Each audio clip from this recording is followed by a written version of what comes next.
Master D-Baters. We get different. Mark, Nick, and Cody. Let's go. John in the corner, all gas. Mark got a stat and a laugh. Nick break it down real clean. Cody come through with the heat. Hot takes on the table. Every week we label the champ. Crowd lean in when it gets loud. Hands up, you know we amp. Talk that talk. Bring that flame. Four big voices. Say the name. Master D-Baters. We get different. Master D-Baters. We stay lit. John, Mark, Nick, Cody. Run that room. Join the debate. Feel that boom. Master D-Baters. All right. Good evening. It's Tuesday night. You know what that means? It's time for the #1 debate show in the land. It is another new episode of Master D. I'm gonna get your bait on. Yeah. That's how we starting the show. Pause. Late Oh, pause. Chelsea said, I called halftime. Let's go. Fever up 11. Kelsey with the step back and knock down the tray. No. Watch it. There go right here. So yeah. Going this way. Nope. Spit in my face, huh? Yeah. Okay. He said, "Spit in my face." Somebody was like that. Spit in my mouth. Yeah. That's how I got breakfast that day. Hey. I don't need to hear nothing about no fucking no breakfast or no fucking no stories that no stories we picked up online. For sure. All right, here we go. But another new episode of Master D-Baters here on a Tuesday with your boys, John, Mark, She going Nick, crazy. and of course Cody in the building. What up? What up, fellas? What's up, We everybody? Yeah, got a real good topic tonight to talk about. We got some things in the NFL. We're talking about training camps are officially open for business. So we are officially a week away from the favorite time of the year, the Sports for You two-a-days. Starting next week in conjunction with Master Debaters, we will be hosting our first two-a-days of the NFL offseason, which will begin with, of course, are you good? This is the time of year that we make friends or we lose friends. We make friends and we lose acquaintances. Right? We done pissed people off about Jalen Hurts before. Yeah. I know that's what I'm saying. We make friends and we lose acquaintances. We're gonna see. We might be the same thing again this year, but we'll see. What's up, nudes? Noodle in the building. But next week we'll kick off our Master Debaters Sports for You two-a-days with the AFC and NFC East. So we gonna have some AFC NFC East talk here. Of course, you know Mark representing Bills Mafia. Yeah. We got Nessa representing the Dolphins. We got some people representing the Eagles. Nickel City jerseys, yay or nay? Yeah. I like the Nipple City. Yo, Nessa, relax. What happened? What you talking about?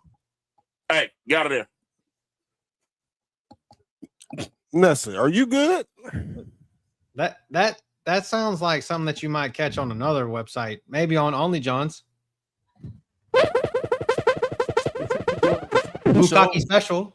Blue cocky special was crazy. Blue? I thought you said blue cocky special was crazy. Wait. Drell in the building. Hey, Drell, what up, bro?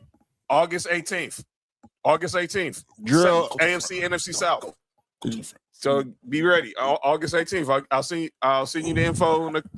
I'll probably send out that info later on this week. But we're getting it all set up for the rest of the divisions as well. So yeah, August 18th will be the week of the 18th will be AFC, NFC South. So be ready. You know, you and Champ always represent for the Falcons. That blue cocky is crazy. We running both on Tuesday, or are we doing? We'll see who pulls up. We'll see who pulls up. We'll continue it on Fridays with me and Mark. I hope they pull out. But we got a lot to talk about. I don't discuss things I don't do.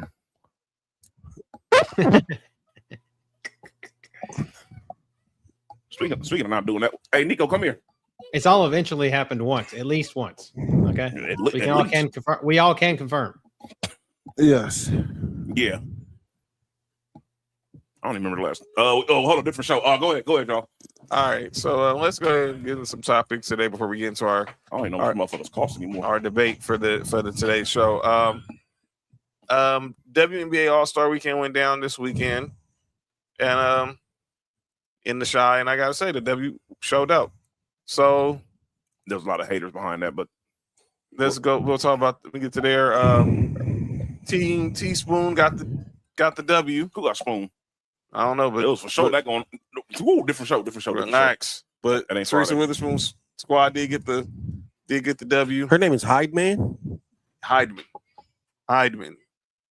Relax, partner. Her name is Hydeman. Thank you. She had him in her mouth. I promise you.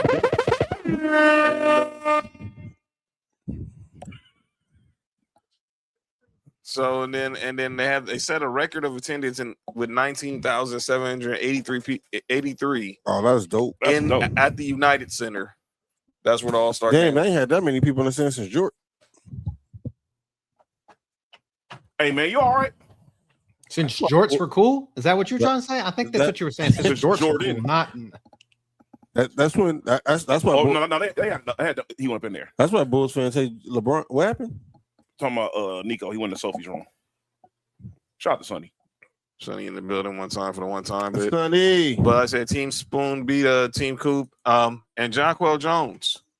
Hey, he played DN for the Raiders, right? No, what is wrong with you? Hey, fam, we're not doing that. We're not. That is positively insanely crazy. What's wrong with you, dog? That's not even his name. What's his name? You need to relax. All right, my bad.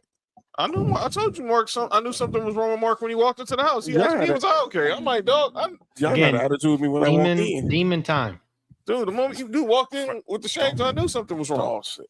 I knew something. That's Arthur Jones. Oh. No, Chandler was played with y'all. No, he said it's a bunch of Jones. Hey fam, chill out. He said the Ravens. Mrs. Jones, Brother Jones, Mrs. Jones. What's up? Hey, Mom. What we do now, Moms? Oh. Hey, Moms. Uh-oh, he in trouble. You all right? I'm okay, Moms. We got a thing going on.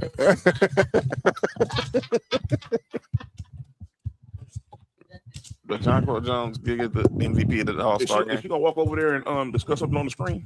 She did during the pregame. She gonna make me do that. Oh yeah. John, no. John, just go. Your students are saying. Students are saying. I just realized what he meant. Did that do with McDonald's? Oh, McDonald had a farm? E-I-E-I-O? Okay. I'm gonna text you earlier. Something's wrong with this dude. Let's talk about the show. Wait, what the hell did you just say? Hold on, fam. Something's wrong with this dude. Really, I knew. Let's go, everybody. No, you get it together. Oh, I got it together. And you too. Relax. All they get put through the mattress.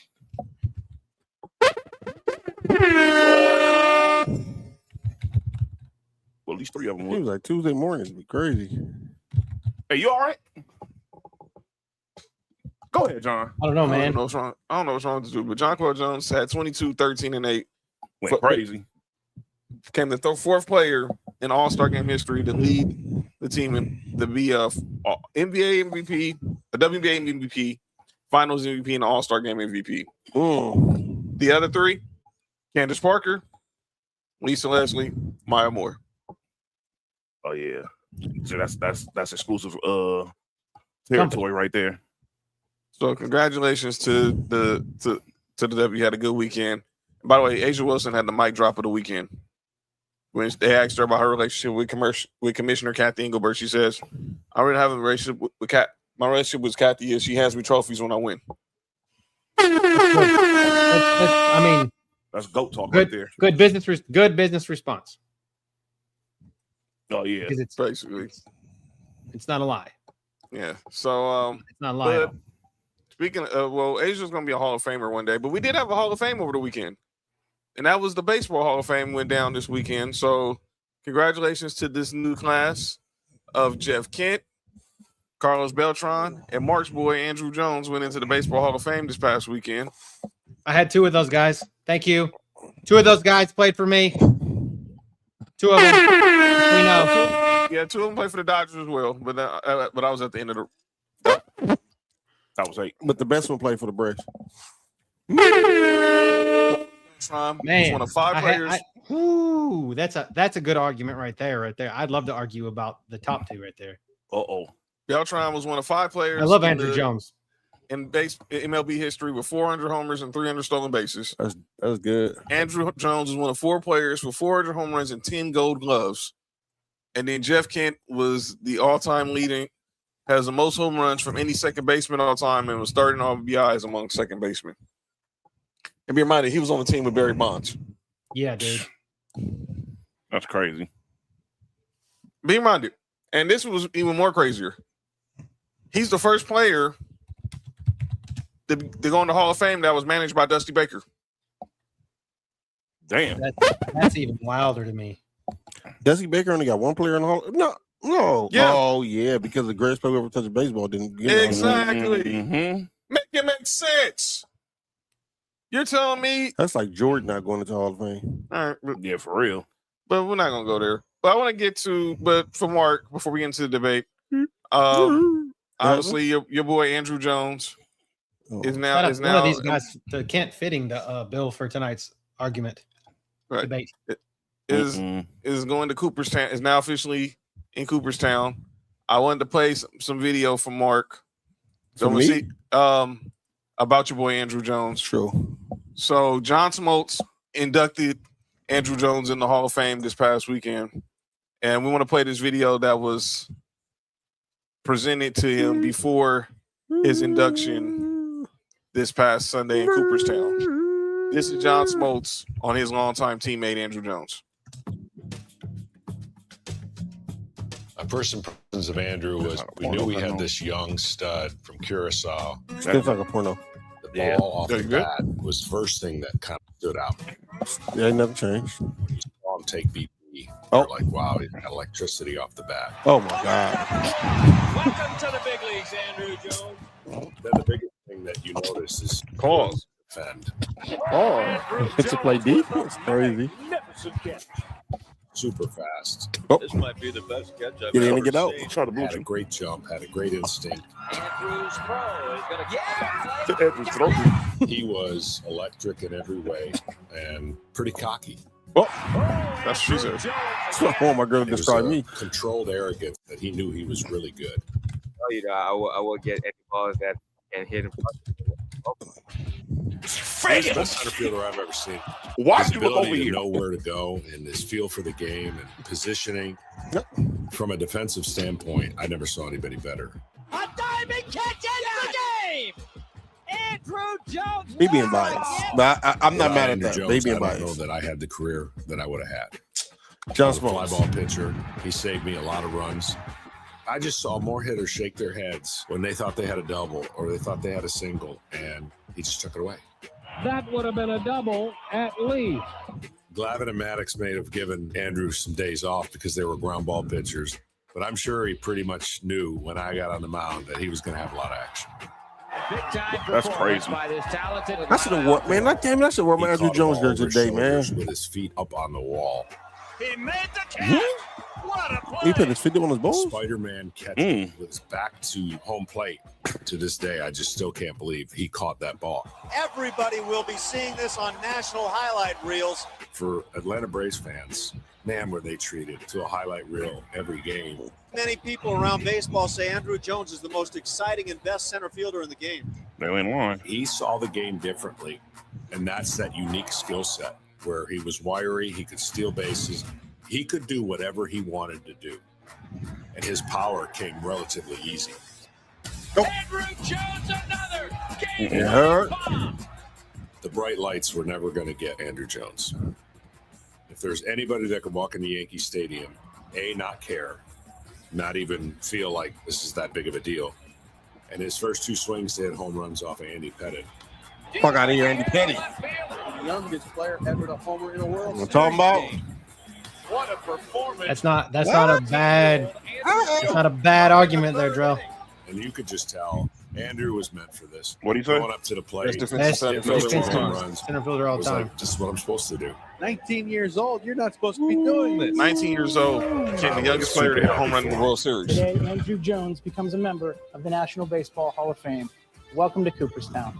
The moment to see him inducted, I think, is full circle for our franchise, for the run we were on, for where we were before Andrew got to us, and where we went. 14 consecutive division titles for your Atlanta Braves. Glavine and Maddox. It was just the Braves, Chipper. man. Against the Braves, man. Now Andrew. It's why we had the Remember the success we days? did. They want a curtain call. My grandfather used to watch the Braves all the time. He's the measuring stick. I don't know if you'll ever see a better combination of Just call offense me. and defense. It's funny because that's my nickname. First What is Hall of wrong? Famer from Curacao, man. What is wrong with this dude over Who, here? Andrew Jones? No, you. Yeah. But wait, me? Yes. Negro, who else? I didn't say nothing. I'm listening to watching Andrew Jones play. Yeah, John okay. Smoltz- Andrew Jones, the first Hall of Famer ever from Curacao, but your freaking Braves love players from there. Ozzie Albies, Andrew Simmons, Kenley Jansen. I can name a shit ton of Curacao. Kenley Jackson Jurickson Profar is from there. Whoa. We don't love him. Oh, yeah, I'm about to say, Yeah, but I'm just saying, guys that played Hey, that for is- Atlanta Nah. that were Hey, from Curacao. He's someone they don't talk about right now. yeah, man, you don't want to claim, bro. I ain't gonna lie. I ain't gonna lie. You can't. Yeah, you may. Yeah. He's I don't know why you're showing somebody named Jurickson. Are you all right? Me? Yeah, Joey, what's wrong with you, fam. Are you okay? Mark? You want to hear from Andrew Jones? You want to hear from the man? Yeah, well, sure. Why not? Let's He hear played from the for man. him and Carlos Beltran both played for the Yankees too. So, shit. I don't count that. And I don't count any time with the Yankees. That's hate. I'm just saying that they did. I know. It's justified though. Yeah, And him and Jeff Kent both played for the Mets. and the Dodgers. God damn. That's right. They both was at the Dodgers. All right. So here's Andrew Jones. Here's a clip from his Hall of Fame speech from Sunday, and talk about obviously how Cooperstown's forever is home. Obviously, resigning with his former manager Bobby Cox and teammates like Greg Maddux, John Smoltz, Tom Glavine, Fred McGriff. Here's Andrew Jones. From the moment I signed as a 16-year-old, Atlanta Braves treated me as a family. I want to thank all Atlanta scouts, Giovanni Vicesa, Bill Clark, Paul Snyder, Carlos Rios. That's what Trill be doing. Who signed me as an international signing free agent at 1993. Hot Mike. Decided to start my journey, and I couldn't pick a better team. To all my minor league managers, Paul Rongi, Jim Saul, Nelson Normal, Randy Engel, Jeff Cox, Bill Dancy, and all the coaching staff to prepare me to be a Major League Baseball player. Thank you. I also was fortunate to work with great coaches, Gary Pattis and Hall of Famer Willie Stargell. Thank you.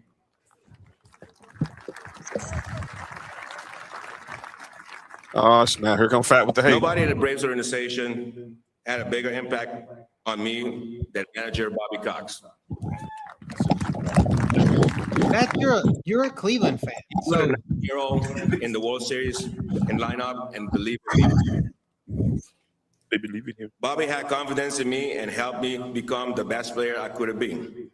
He commanded respect, create a winning culture. You play hard, you play to win, and you play always give your honest effort. Simple rules to play the game. Well, I thought you said Bobby's cock. Or Poppy's cock. For my 12 years with the Braves, he was my only manager. He was like a second father to me. It's like Papa Cock. I know he's looking down, laughing, and be so happy for me and my family. Thank you, Bobby. There you go, Bobby. Thank you, Bobby. God damn it, Bobby. And if I was in a slump, Bobby would send me to Hank Aaron office. Something wrong with And I you. felt like I was going in to see like somebody that I was in trouble. But Hank never talked with me about baseball. He always talked, how's your family? How's everything? How's your kids? He meant to try to relax your mind and take your mind away from the game because he knew how hard the game was. Man. Hank was one of the greatest ever to play this game and an even better human being. We miss you, Hank. Thank you. Come on, Hank Aaron. Yeah.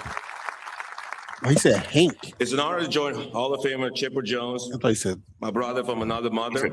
I thought he said those that Frank Hank. Maddox, Yo, Tom Glavine, John Smoltz, Fred McGriff, Ichiro Suzuki, CeCe Sebastian, Derek Jeter. I know Mariano is not here today. Rihanna?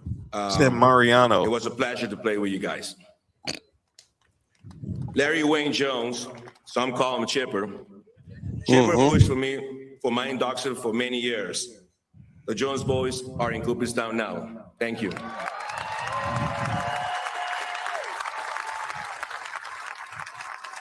My favorite Brave of all time.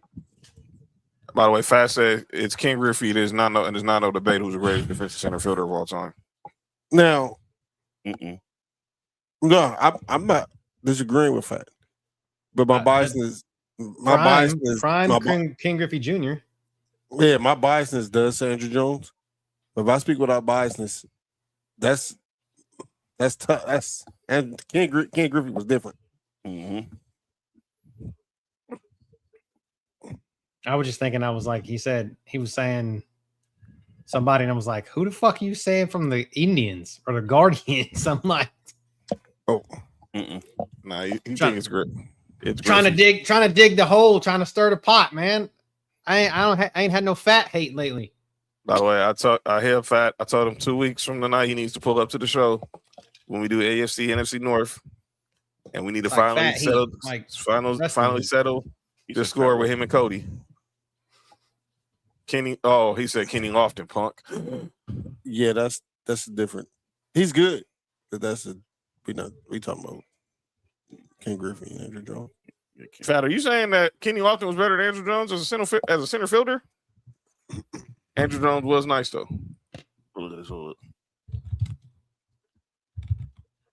Get your ass off the goddamn ground. No, she like it like that. No, she don't. What she do her do?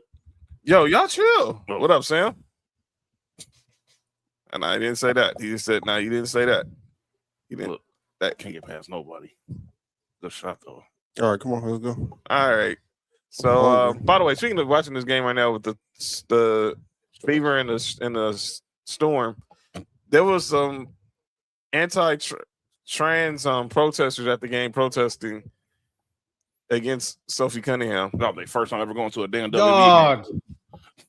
They never been to a WNBA game before that.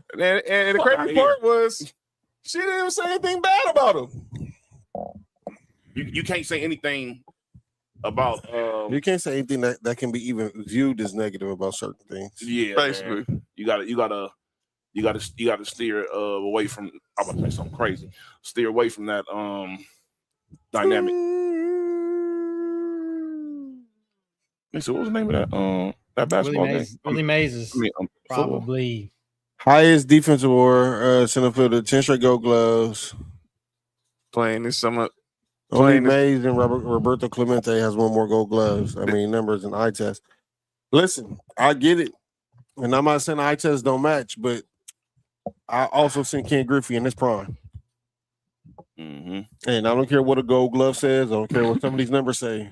That man was different on defense. And I'm a Braves fan, so my bias is Andrew Jones. Ken Griffey was just different, period. We can just say that. Ken Griffey nobody gives credit. Nobody gives credit to is Corey Hunter too. He was a good defensive center fielder. Not that he was in the conversation with the best about those guys, but man, you already know. He gets credit. No, Corey Hunter was dope. Corey Hunter was dope, but I'm just saying he gets no credit. He gets no credit. Like he's a fringe of the conversation. I mean, when you got other dudes like that to talk about, you remember got to sit back and know your place at that point. Yeah, shit, 200, you got to shut the hell up sometimes. Yeah, sometimes you got to understand you tier 2. Ain't nothing wrong being number 1 in tier 2. Yeah, I'm just saying it's a fringe guy. He's a fringe guy. Yeah. I'm just saying like he gets no credit like ever, and he was really good defensive center fielder. Yes, that he was. That he was great. All right. So, congratulations to those who went in the Hall of Fame over the weekend. Thank you. And let me also say a salute to somebody else who called it a career over the weekend. To me, his career was over for a while. This dude Rashad McCann. Oh, no, I'm not talking about him. He's not worthy of praise. I'm talking about Errol Spence Jr. Errol Spence Jr. officially called it a career over the weekend. He had a fight with Tatsu. He lost in a 12-round unanimous decision, but it was his first time really being back in the ring since the Terrence Crawford fight, and he did not look comatose as he did against Terrence Crawford. I mean, well, who wouldn't against Terrence Crawford? But I'm just saying. Shout out to you, bud. Got me a jacket. Got me a jacket. You know what I'm saying? You just shout to us what? He just shout to you, blood. I said, bud. Shout out to Terrence Bud Crawford. You got me a jacket. No, so wait, was it porno wrist? No, that was NWO. My bad. That sure was a porno. Well, is that where Hogan got that music from? Maybe. I thought that New world order. One in Vegas. New John's OnlyFans. Yo, you need to chill out, fam. You really need to chill out, fam. Hey, that picture was positively crazy. That's funny. Hey, Nick was like, no, and the funniest, I didn't recognize the entire shit in the picture when I first posted it. That's what made it so funny. Y'all some sick Negroes, you know that? All right, but shout out to Errol Spence, who called it a career, future Hall of Famer. For sure. All right, y'all. Y'all ready? Yeah, he put this up. Shout out to Kia Parlay in the building. Oh, that's John. He plugged this up. Oh, hold on. Pause. Shout out to Kia Parlay in the building. Pittsburgh in the house, one of the best when it comes to. where in the fuck? What? What you just what? Where did John go? Hey, chill out. What the fuck is wrong with you? Hey, I told you this dude been on some ever since he walked in the house, man. It's the shades, man. It is. Yo, John had. Wait, that should say Power Mac. Sounds. Mike Jones? Yo, JoJo, you gotta relax. Sounds. That was not no casting couch music. It was. It's okay. All right, gentlemen. Yes.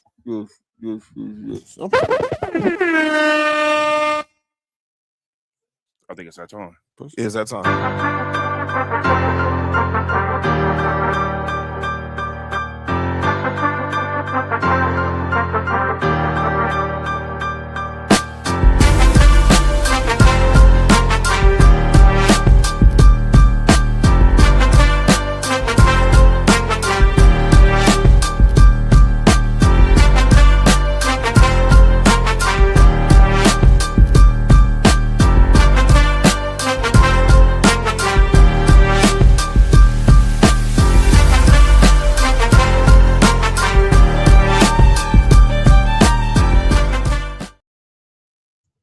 All right, ladies and gentlemen, it is time Why for we want the Mexican pizza? episode 3 Wait. Nope. of Master D-Baters. It's a good one, ladies and gentlemen. Sue Bird. Sue Wool. Hall of Famer Sue Bird. Yeah, shout out to Hall of Famer Sue Wool. You know what I'm saying? You all right? Go ahead, John. And tonight's episode is going to be a good one. That Sue Bird is, of course, in courtside here at the Storm game where her jersey is retired. She got a statue, I believe, now. Wait. Relax.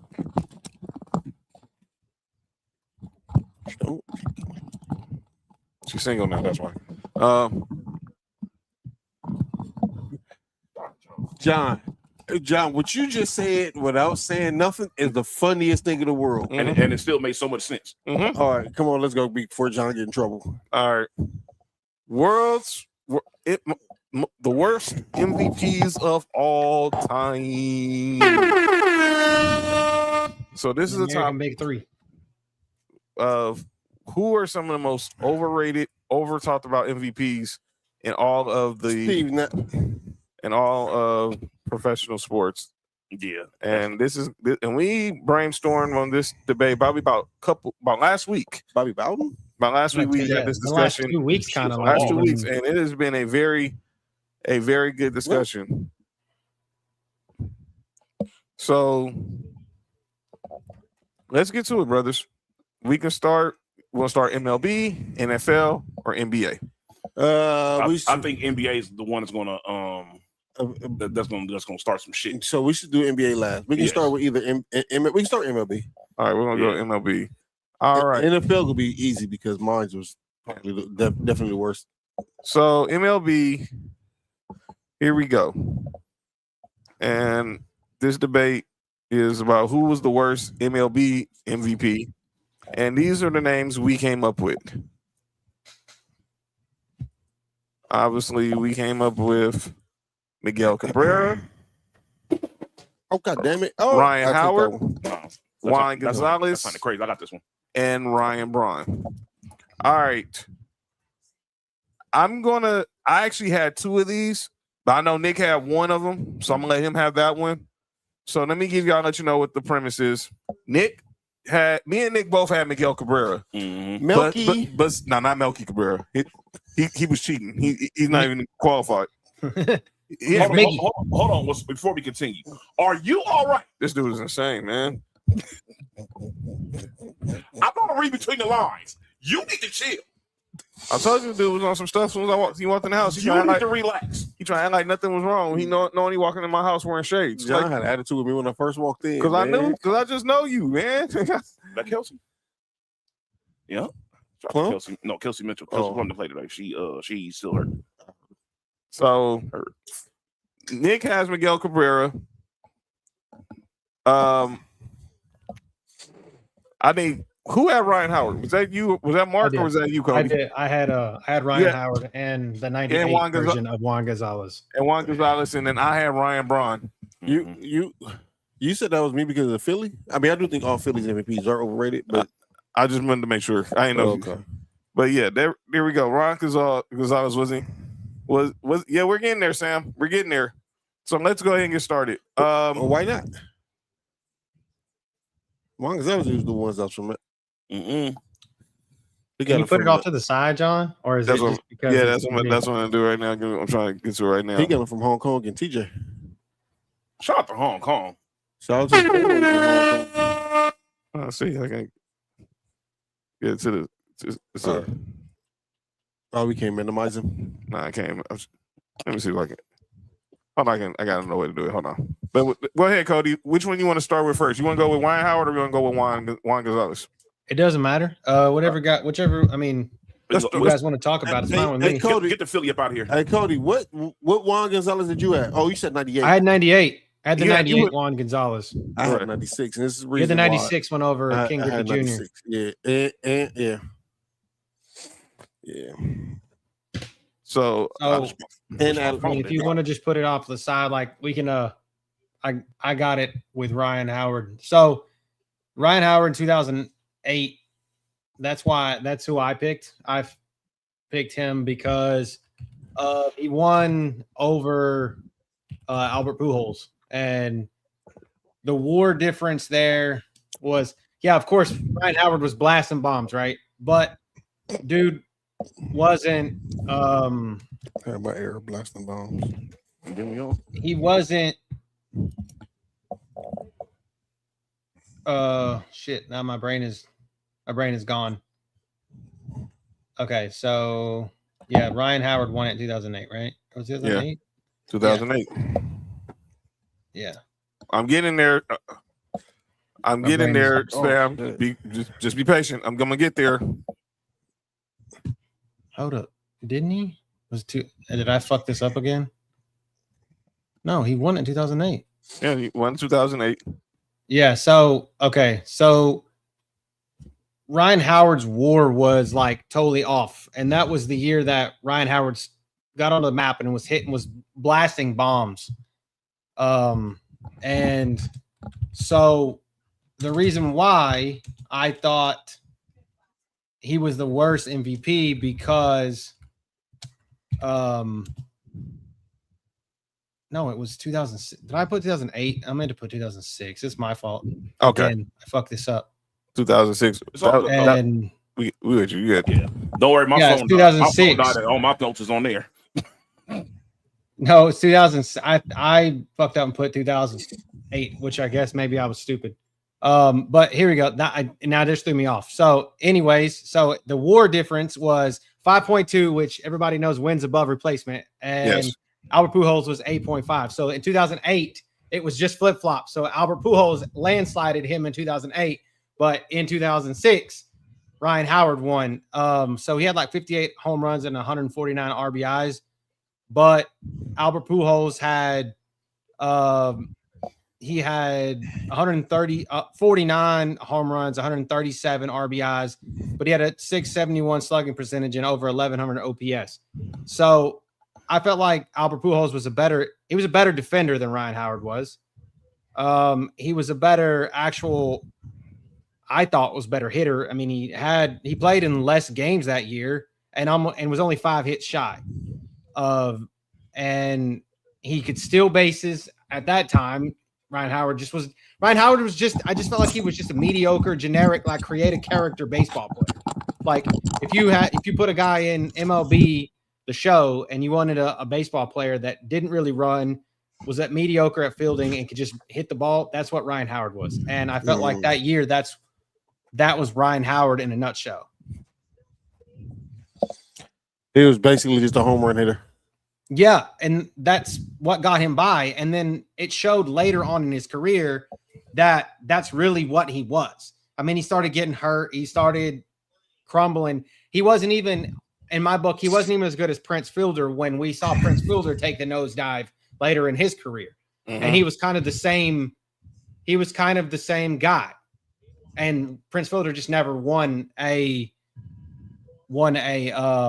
MVP. MVP, yeah, or a World Series. What he say? Looked at raw numbers. Didn't value overall. Overall game. Yeah, because he wasn't like he didn't. And 2006 was a fluke year too. I could have used Justin Morneau as well. Justin Morneau on the AL side sucked as well. So I just felt like 2006 they were just giving the freaking award out to whoever they thought was good that year when there was players that were better than the two guys that won it behind him. And I just don't feel like he was the reason why. I don't even think he was the best player on their team. Jimmy Rollins was way better. So that was why I think Ryan Howard in 2006 was worse. I might disagree with that. I feel like what Cody's going with is there's more people that added more value to the game than just one particular thing. Right. So yeah, I'm not mad at that. You could make an argument for Lance Berkman. I was not even trying to be a homer with who came in third, Lance Berkman with Houston. I mean, my second favorite player of all time is Albert Pujols, but that's where my bias is shining through at. But I mean, I just felt like the value that Albert Pujols added to the Cardinals was more than what Ryan Howard's hitting was for the Phillies. All right. Go ahead. I'll go more. Go ahead, Mark. Who you got? The 96 version of Juan Gonzalez. And I don't want to diminish Juan Gonzalez. I think he was a great player.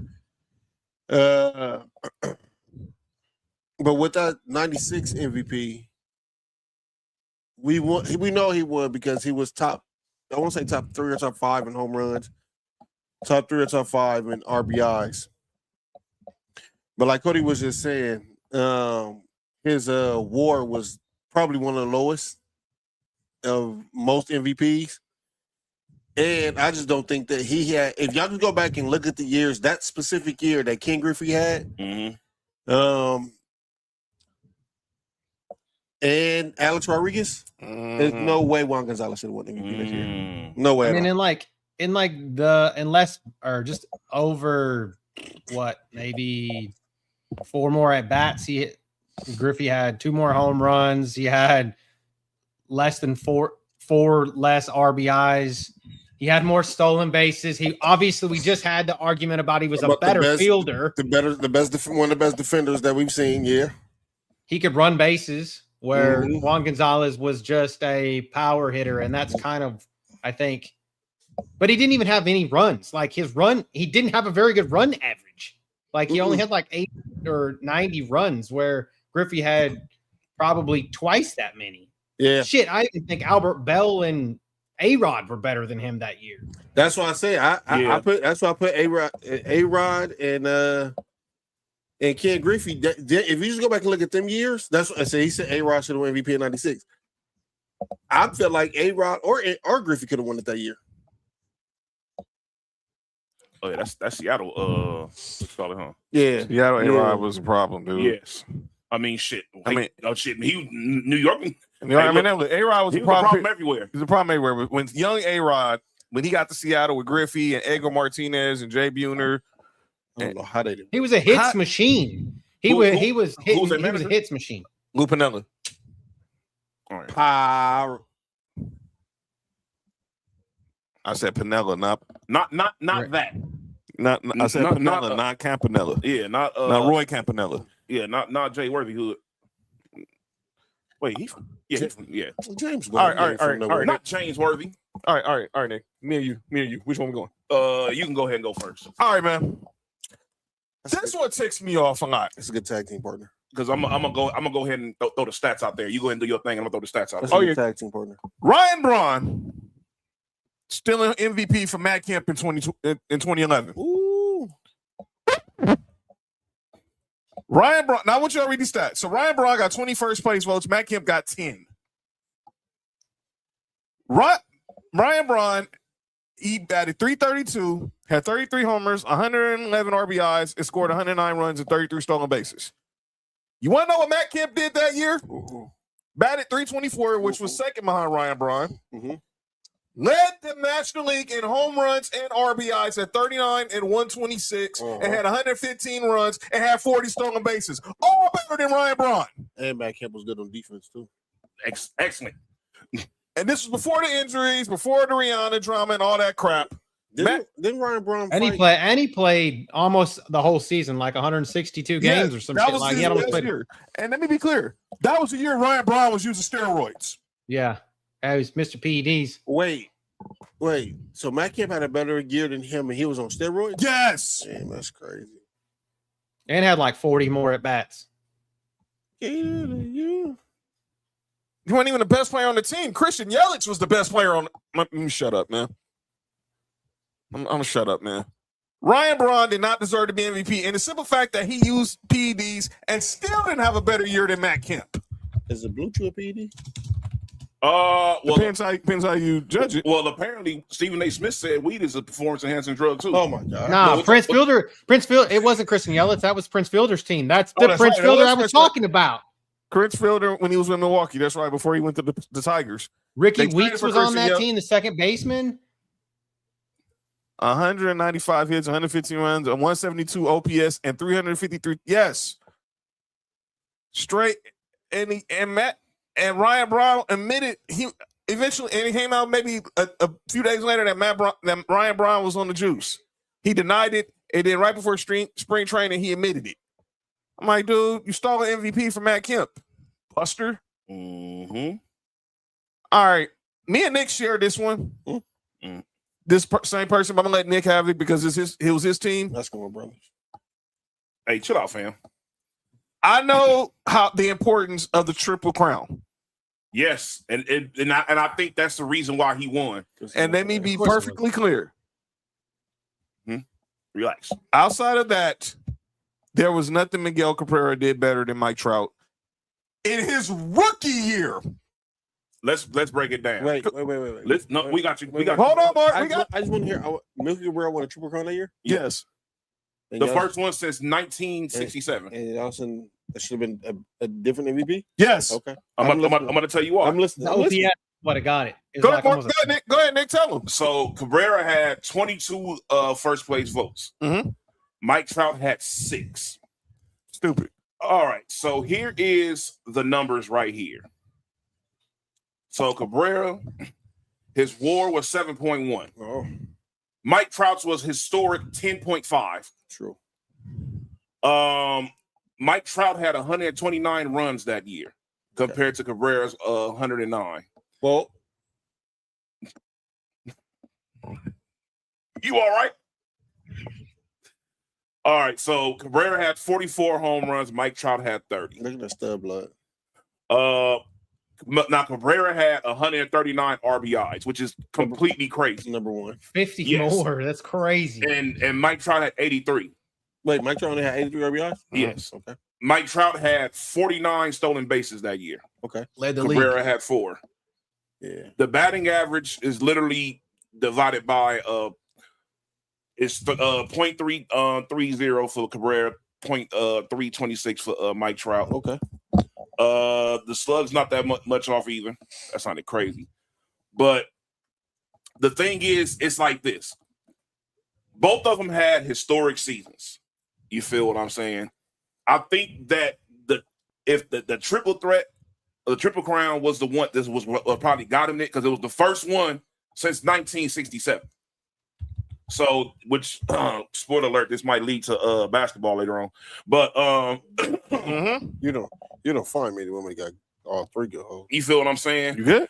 And Cabrera did have better team success. I think that is the main reason.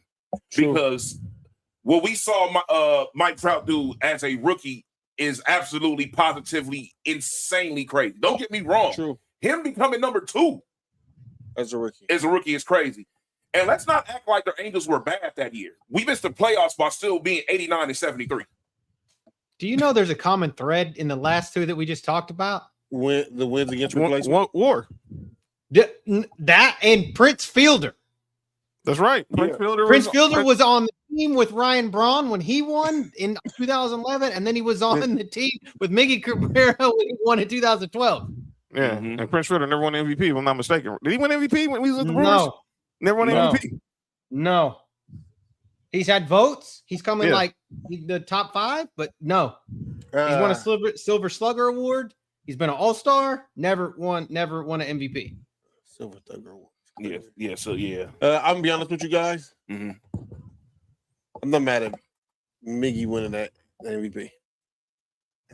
Winning that the triple threat is. I mean, triple threat. The Triple Crown. Triple Crown. Triple Crown is great. Is dog that's hard to do, man.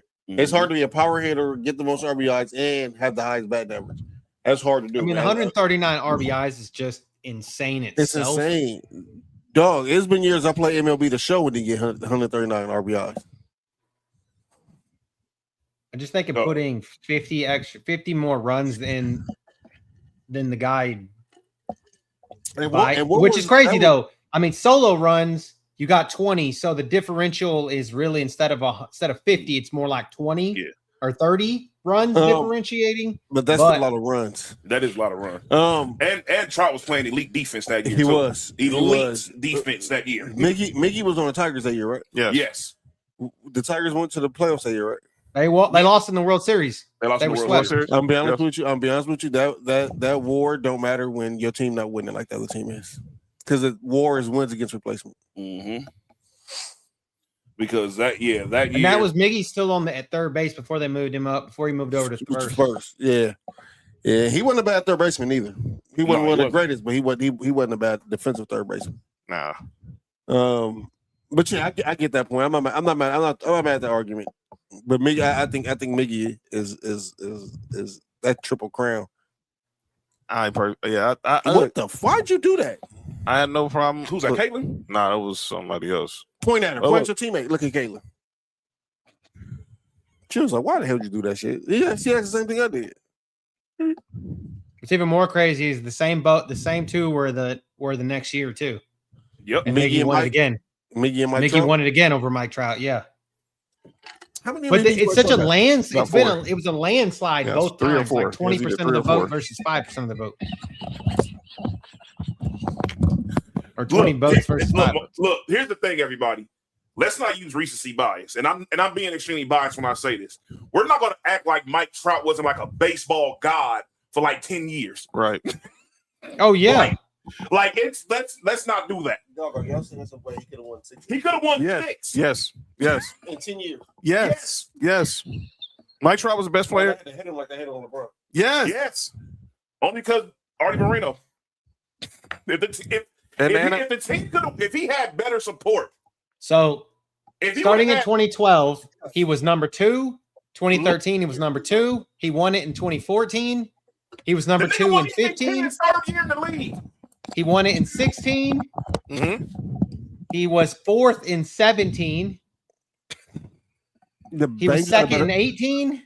He was 1st in 19. Won in 19. 5th in 20. The Angels had a better record that year. Tigers benefited from The AOs. Oh, Yo, like they Nick just says, didn't make it. he was in MVP voting in. Oh, so y'all have been a record. They just played in the voting sorry ass for 10 division. straight seasons. We didn't make the 10 playoffs. straight years. We didn't make the playoffs that year. Oh, because they won a division. They won a sorry ass division. Yeah. Mm-hmm. Oh, it's like when somebody used to win the bill. Yeah, basically. Yeah. Or like when somebody win. And then NFC one East division. Shohei Otani showed up and won three. and it's been Shohei Wait. show Yes. ever The since. Angels have won 7 MVPs. Yeah, and only had one playoff win to show for it. Artie Moreno, Mike the Trout, worst owner in the history of sports. Mike Trout has one career playoff game win as an Angel. Shohei had 0. Yes, I know, Mark. Yes. Can I tell you hold my beer? Yes. Yes. Because we got the worst GM in all the sports. Who? Brandon Bean? Yes. It's nowhere close. If Brandon Bean is right here, Artie is through the roof. Artie is pretty much sure. Yeah. Yes. I mean, For sure. they Yes. literally Artie Moreno has He's the wasted owner. Vlad Guerrero, Mike Yeah. Trout, and Shohei Otani's time That's as not a an bad Angel. GM. That's not a bad GM. Yes, it is. Fuck. You don't support your star players. Let's not act like some of the Oh, bad Brandon Bean. Hold up. Brandon Bean is Hey, fundamentally trying to make hold the on, man. moves. Hold on, Mark. Artie did some dumb moves too. The Vernon Wells deal, Pujols, Josh Hamilton, CJ Wilson. Pujols wasn't bad for the Angels. He was overpaid for what he gave us. They paid him for past When performance. nobody knew he They was. paid him for 35 when and I he was loved supposed him to as be a 30. Cardinal. Hold on one second. What did you just say? Nobody knew he was 35 when he was Slow supposed to down, be 30. dog. Slow down. No, he lied about his age. We know that. That's cool. That's hate. I'm allowing it though. Most people forgot that Albert Yeah. Pujols started out as a left fielder. Hey, Artie Moreno played. It's crazy. Hey, Artie Moreno played a clone. No, all right. All right, man. Maybe if you would have cloned Otani, maybe we would have won a damn playoff game. Right, don't. Well, there's a bunch of Otanis. Relax. I mean, why would you clone him though? Who, Otani? No, Hey, you all right? What is wrong with you? I mean he wasn't good before. What's wrong with you? Stop it. Stop it. I mean, Sheesh. And they paid the clone. oh yeah, and that year Adrian Beltre was number 3. All right, go ahead, my Adrian bad. Beltre was number 3 win. Was it the Rangers? Yes. Okay. Let's see, Mike Trout's first 10 years. yeah. Yeah, it was the same. Oh, Pujols absolutely, clearly Drill. Absolutely. Pujols clearly underperformed. He was out of his prime when he signed that contract. That was Yeah, a, that was Artie Moreno trying to put asses in the seats. Dog. he was. You He should have he should have never left St. Louis. Like I watched a No. lot of St. Louis baseball, like a lot. Dog. The problem is Artie Moreno didn't know how old Albert Pujols really was. No, Artie Moreno And knows. you could not like once the Cardinals or once the Astros moved out of the NL Central, I got to be actually a fan of them because I didn't Watch have to them. root against them. Yeah. So I could be a Cardinals fan and a Stros fan and be happy. Yeah. Nah. I wanted that in the World Series so bad. I got it in an NLC buckets. championship, but All right. Let's go. You want to go to NFL? Oh yeah. Who and else I'll in just the say, field? I mean, I picked Juan Gonzalez for 98, and I'll tell you why. Just for 2 seconds, real fast. Okay, go Everybody, I'm just gonna give you who the votes were, who he wanted over. Okay. Derek Jeter Huh. and Nomar Garciaparra. It was no more. It was no more. 98, no more. No more with the Red Sox. Are you? Yes, and Derek Jeter. And Derek Jeter had 127 runs. Like all it was that put Juan Gonzalez over was 157 RBIs. That's it. Like literally, again, a case of somebody that can't do anything but hit home runs. Y'all need to understand. Look, But that was 56 home run King Griffey Jr. year too. So can't say it was home runs. Mark. 56 home runs. That year we didn't make the playoffs with Trout as a rookie. We was third in our division behind the A's and the Rangers, who won 94 and 93 respectively. That's insane. And the Tigers won their division with 88 wins, with the Oh. White Sox being number 2 at 85. And I then take that back. The war does matter there. Yes. the war definitely The matters. war definitely matters. It was War definitely historic. All right, gentlemen. Let's go to the National Football League. It is Two something. days next week, ladies and Can I gentlemen. go first? We go out. This one's gonna be fun. Let me tell you this when you said this, Mark, I had to like go back in like my brain and be like, who the fuck is that? Because that's like oblivious. And I'm like, oh shit. Hey, Cody, I didn't even look it up, dog. I just remembered like this dude won MVP. So, the fucking kicker. I put first time a kicker ever won in history. Pure special teamer won an MVP. So if you see there, we got 3 quarterbacks and a kicker. 3 quarterbacks and a kicker. So Nick has John Elway, and no, it's not Brock. And you can say it's Bronco Raider, but no, it's not. I know what Nick's argument was, and he has a legit argument to what he's about to say. I want to hear everybody's. Cody had Aaron Rodgers, and obviously that was he has a legit argument with that one, and it's not just going to be Homer based, but I have Brett Favre, and man, mine it still makes me upset. But let's let Mark lead off with the one that doesn't even make sense why it's here. The artist formerly known as the Washington Redskins kicker, Mark Mosley, winning the 1982 NL MVP as a pure kicker. All right, let me start off with the positive about this. Well, not the positive, but the plus side for Mark Mosley. This was a strike-shortened season, right? Mm-hmm. 2 of these were. Cool. Dog, there's no way in the world the kicker should win MVP. And it's no disrespect to anybody who's ever just only played kicker. I respect y'all, like for real. But dog, y'all not win MVP. Y'all should. He won it over his damn own quarterback. Y'all shouldn't win MVP. And it's not like so. Let me ask you this: you would think if he won MVP, he made every field goal he tried, right? No, he was like 23 for 24 or something. So how you win MVP, dog? There's a bunch of other players who plays. You want to know why? No, that too. It was returning back. No, it wasn't even just that. Mark Morrison. If you look at the because I actually saw the NFL network. I forgot what show it was called. They actually did something about this. He scored most. They couldn't score on offense that year. He scored most of their points. Was it Theismann? Yes, I agree. He was over Theismann. Yeah. I agree with you. I don't. And you know how I feel about special teams. And yo, you good? And on top of that, why did you do that? What is wrong with this dude? And on top of that, dog, this is widely considered the most undeserving MVP in all the sports, not just football. He scored 76 points in all the sports.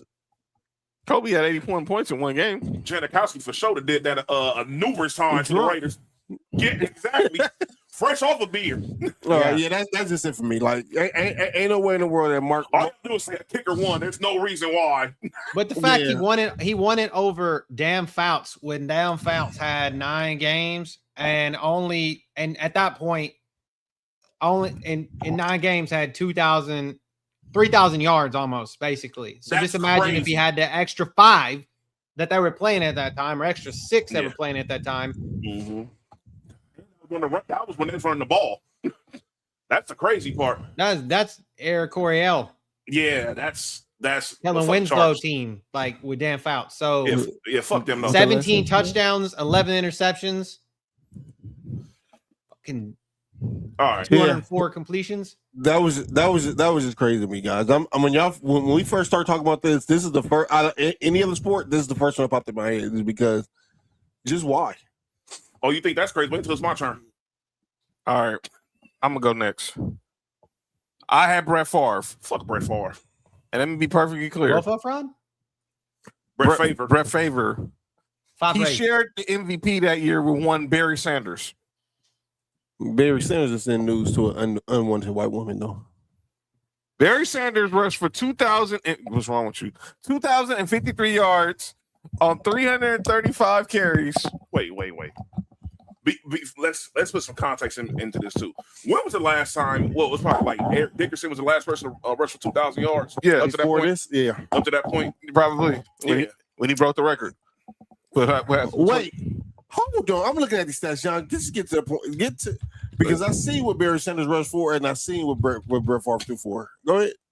300, 6 yards a carry, 11 touchdowns. Became the third player in NFL history to rush for 2,000 yards in the season. Dog, in the NFL. This is not college. Brett Favre. He's putting up college numbers in the NFL. I know. Brett Favre threw for 3,867 yards, led the NFL in touchdowns with 35, had 16 interceptions, and won his starting MVP. He wasn't even the fucking offensive player of the year. That's all you need to know. Who was offensive player of the year that year? Barry Sanders. Barry fucking Sanders. Hey. I'm not going with the argument because when Josh Allen won MVP. No, sir. No. Brett Favre wasn't even second. Brett Favre wasn't even second in offensive player of the year. One Terrell Davis was number 2. And you know how biased I could have been with this argument? Yeah. No, it was Barry Sanders. Barry Sanders at that time was the best player in football. Yes. Dog, he averaged 6.5 yards a carry. With that trash-ass offensive line. No, damn all that. I don't care if you had a great offensive line. This is the NFL, dog. You don't average 6 yards a carry in the NFL. That's Madden on rookie mode. That's crazy. No, that's 6 yards per carry. That's Reggie Bush. I think this is what killed him. I think this is what killed Barry Sanders, is because he only had 3 touchdowns. 3 touchdowns. Oh yeah, over 2,000 yards. 3 touchdowns over. Yeah. Well, anybody who remember watching Barry Sanders is when they get to the goal line, he go backwards. They didn't give him the ball. Nope. Team that had him, Herman Moore, Johnny Morton. They had Scott Mitchell at quarterback. Scott Mitchell was a drunk. But I like Scott Mitchell. He should have won off of that alone. We're having Scott Mitchell as a quarterback? Yeah. Actually, no. He said he had 11, but according to the votes, it said 3. That's weird. He had 11 touchdowns. It said it right here. 11 touchdowns. He had 11 touchdowns. 3 receiving. He had 3 receiving. That's where the 14 total touchdowns. 14 total. So basically, that might even include how many yards he had receiving. Come on, man. He had 2,000 yards rushing. Dog, do y'all understand how many yards Barry Sanders had receiving that year? I guarantee you. 6 yards per carry. Dog, do y'all 305. 24 yards from scrimmage. No, everybody just stop. Do y'all realize he had 6? How much, Cody? 305 receiving. 305, and he rushed 33 receptions. 33 receptions for 305 yards. Do y'all understand that this man rushed for 6 yards a carry on 335 attempts? Yes. Dog, how you carry the ball that much and average 6 yards a carry? Their team was He trash, averaged 9.2 yards a reception. Bam.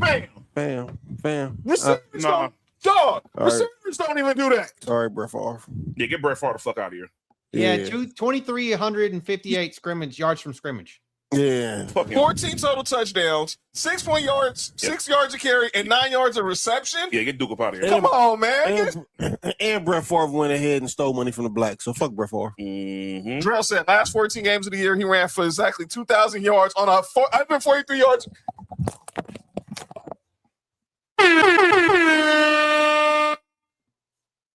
I don't give a fuck what anybody says, and I'm talking about fat for sure.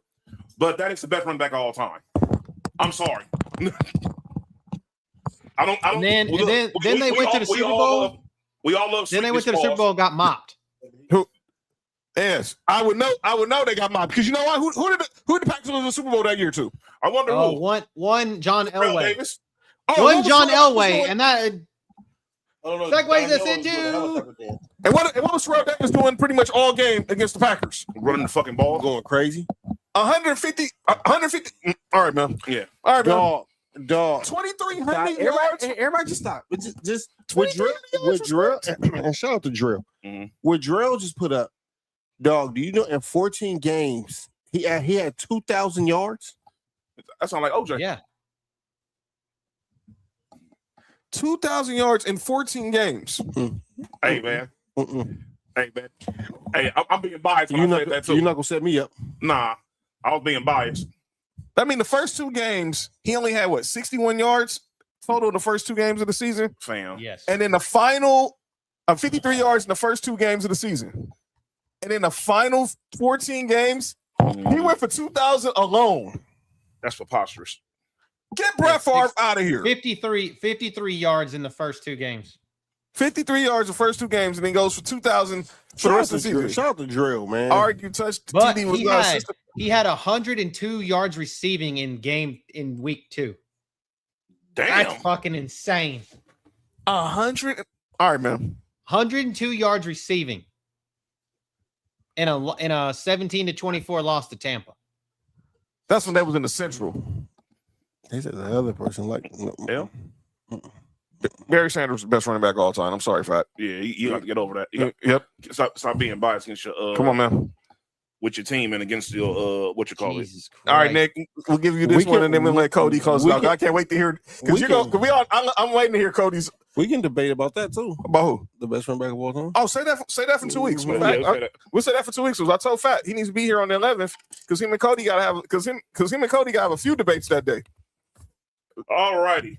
So way back when in 1987, John's boy John Elway was at his peak doing this thing. He won MVP that year. Hold on, wait before you stop right there. Nope. Only because I really do respect John Elway. Yeah. John Elway won MVP that year. Uh-huh. The Broncos' record was 10-4-1. They was number one in the AFC West.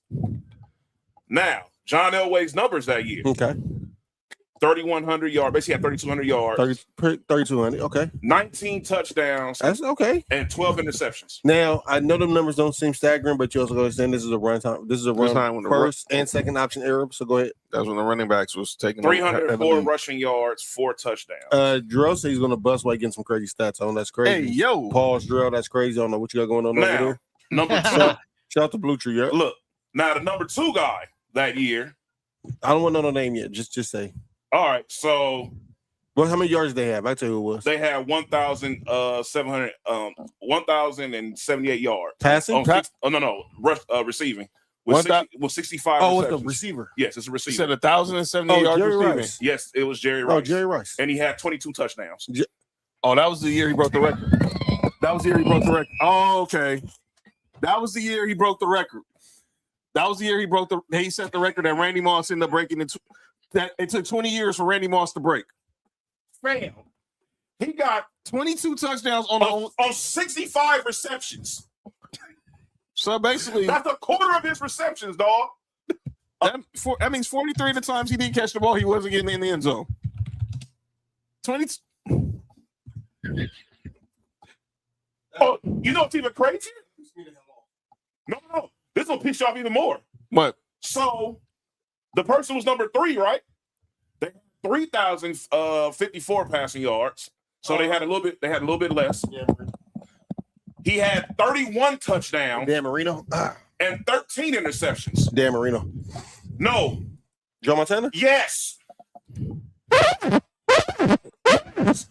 Wait. Excuse me. Stop. Everybody stop. John. Everybody stop everything. Cut the beat. Hold up. How many yards passing? He had 3,000 yards passing. He basically had less than 100 yards difference between both of them. Hold on. He had 3,000 yards passing. Pretty much the 3,000 yards passing, right? John Elway. Base 3,198. 3,200. 3,200 basically. And Jerry Rice had how many yards receiving? 1,078 and 22 touchdowns. And 1 rushing touchdown. So he had 23 touchdowns in total that year. As a person who played quarterback, man, sometimes this award is quarterback bias, man. It's not quarterback bias. It's not quarterback. The quarterback was number 3. Nah, but the quarterback should have been number 1. The receiver should have been number 1. That's the problem. Wait, they sponsored by Tampa. The quarterback. By the way, Drell said Jerry Rice almost averaged 17 yards of reception that year. Fam, you had 65 catches that had 1,000 yards. You almost and averaged 22 touchdowns. Excuse me. And you almost averaged 17 yards a catch. Excuse me. Again, this is a strike shortened season as well. Look, strike shortened season, sir. Yes. 2012 12 games that year. That was 12 the strike games. season. That was strike season. That was the nigga could have had like 30.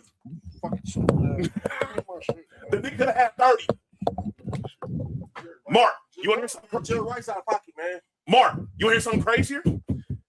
You know who was the offensive? Guess what John Elway was an offensive player of the year that year? 17. He was number 3. And Jerry Rice was number 1. And guess who's number 2? Joe Montana. Tell you voters, man. One Bernie Kosar almost had more passing yards. Yes. Bernie freaking Kosar. No, you know what's even crazier? Go ahead. You can say it's the record or whatever, right? Mm-hmm. John, the 49ers went 13-2 that year, John. and we won what 13 and what was our record that year? We was 10-4-1. Yes. Yeah. These were that was voters fatigue. How many fans? That was voters fatigue. All right, so look, you think it's voter fatigue? All right, go to 1986. 16 game. Drell said had they played the full season, Jerry Rice would have finished the season with 1,440 yards receiving and 29 touchdowns. Oh my lord. Oh my lord. I'm not about to even talk about the MVP the year before. Oh my God. You want to talk, dog? This could be a debate in its own. This is 88. This is 86. Look, John. So this is the basis of my of my argument, sir. Oh, this one is the basis of mine. Talk about it later. After the show. We gotta revisit this. Yes. Oh no, no, I'm not talking about this. Marco fucking leave. No, we'll revisit. We gotta revisit that. Fam, look at this. This. I'm telling you guys, this is the basis of my argument. Cody knows where you're going. I know. Go ahead, Cody. I know exactly where you're going. This is the basis of my argument. Can I set it up, please? Go ahead.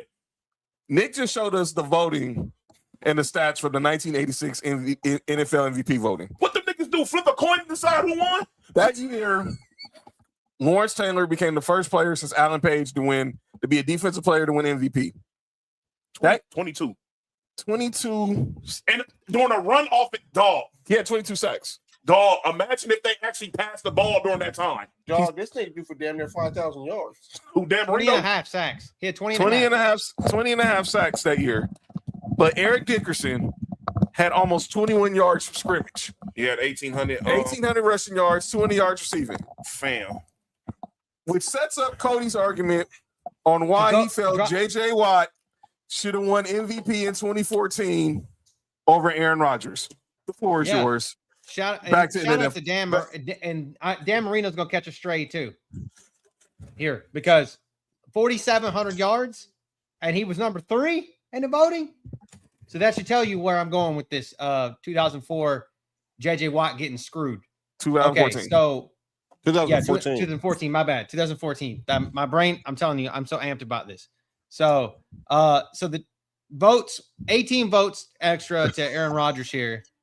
Aaron Rodgers, 341 completions on 520 attempts, for 4,381 yards, 38 touchdowns on 5 interceptions. So the interceptions were phenomenal, right? That was Aaron Rodgers' foray. He did not turn the ball over. Okay, he didn't.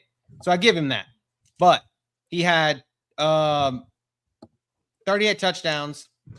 My man JJ Watt, 59 total solo tackles, 20 and a half sacks, and he had 3 receptions and 3 touchdowns. That was the year that he had 3 receptions, 3 touchdowns, and he also had 1 interception. Dog. JJ Watt is one of the greatest defensive players. Wait, how many sacks he have? 20 and a half. He's 20 and a half. The same amount Lawrence Taylor had. He had a fumble return for a touchdown. He had I remember he's done that twice. 20 and a half sacks. This was his second time he had the 20 and a half sacks. His second time. Only person to do that. Put that out there. 78 combined tackles and 29 tackles for loss, and led the league in 20 tackles for loss. Fam.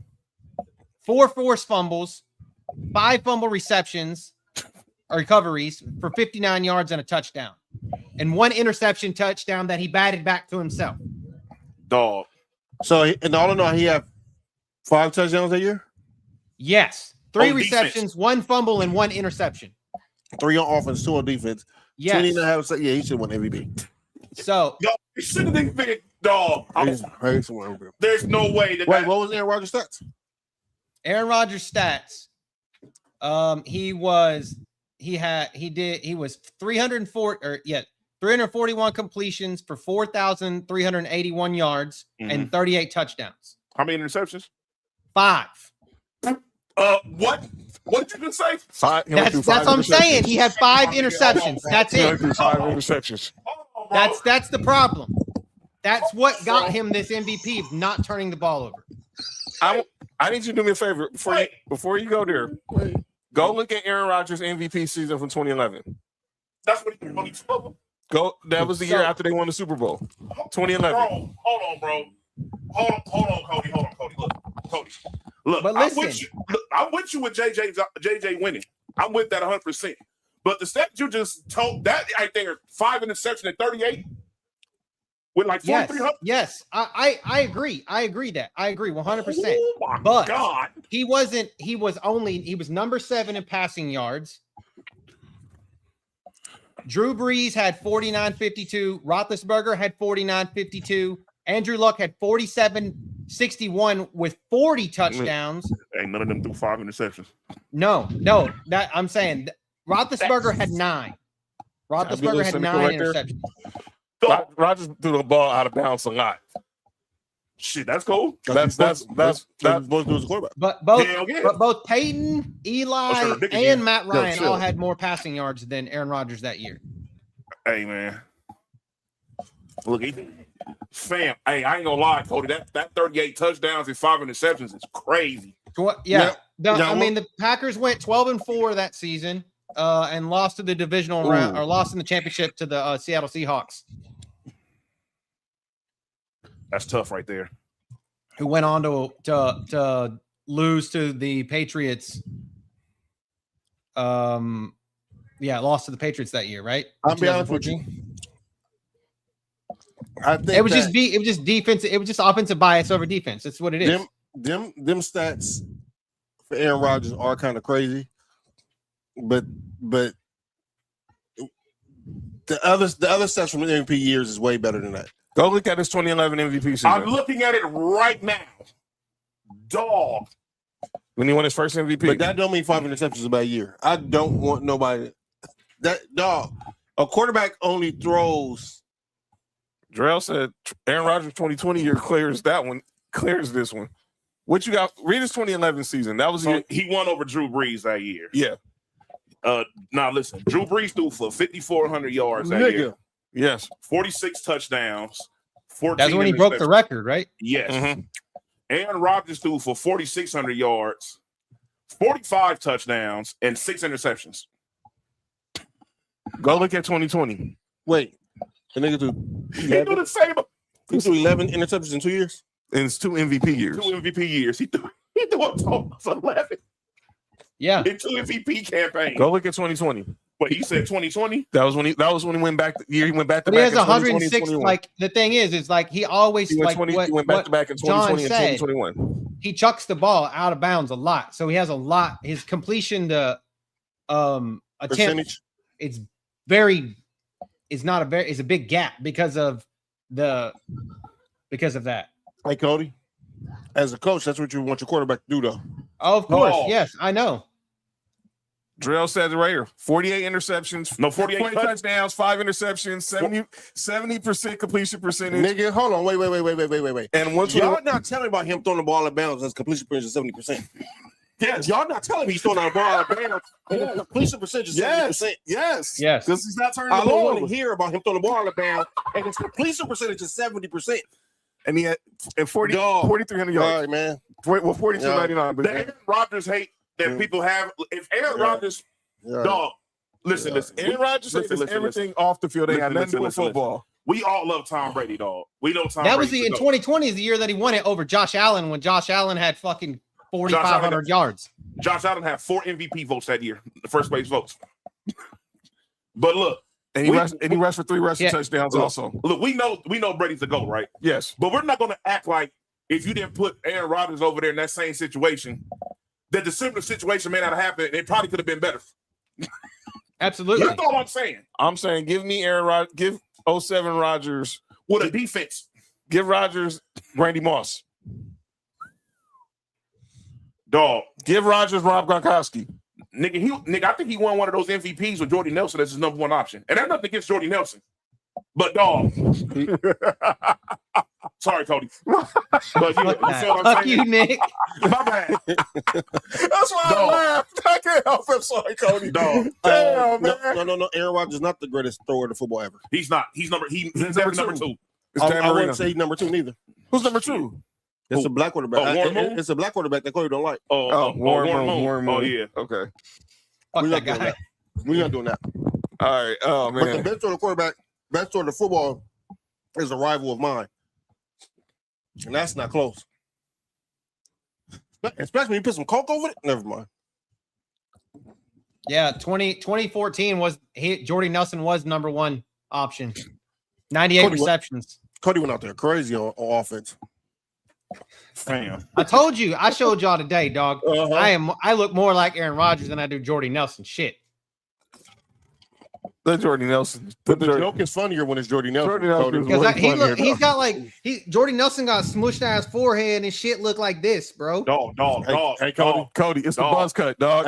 Hey, Cody, what you got to understand here is what's funnier, not what's true. I know. Hold on, y'all.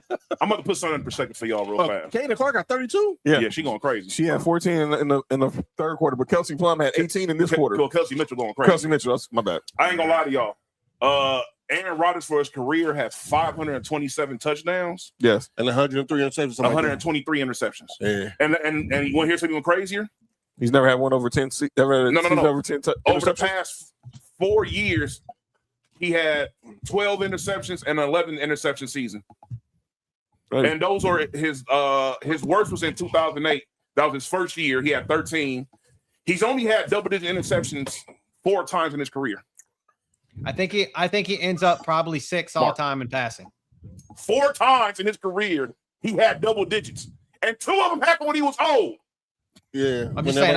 I think he ends up. I think he settles in at 6 all time in passing. Dog. Yards. I think Stafford ends up passing him this year because Rodgers retires. Man, if Rodgers didn't get hurt and they would have pulled the trigger early on getting rid of Brett Favre, oh man, who knows what happened? All right, let's get to the main event for this debate. Let's go to the hoops because this one's gonna. I think this one's gonna start some stuff. All right, so it's crazy because all of us came up with the same persons, but 2 of us picked one person and the other 2 picked another person. So the MVP for the NBA. And sorry, Nessie, I love you, but Mark and Nick, they went with 2011 Derrick Rose. Me and Cody went with 2017 Russell Westbrook.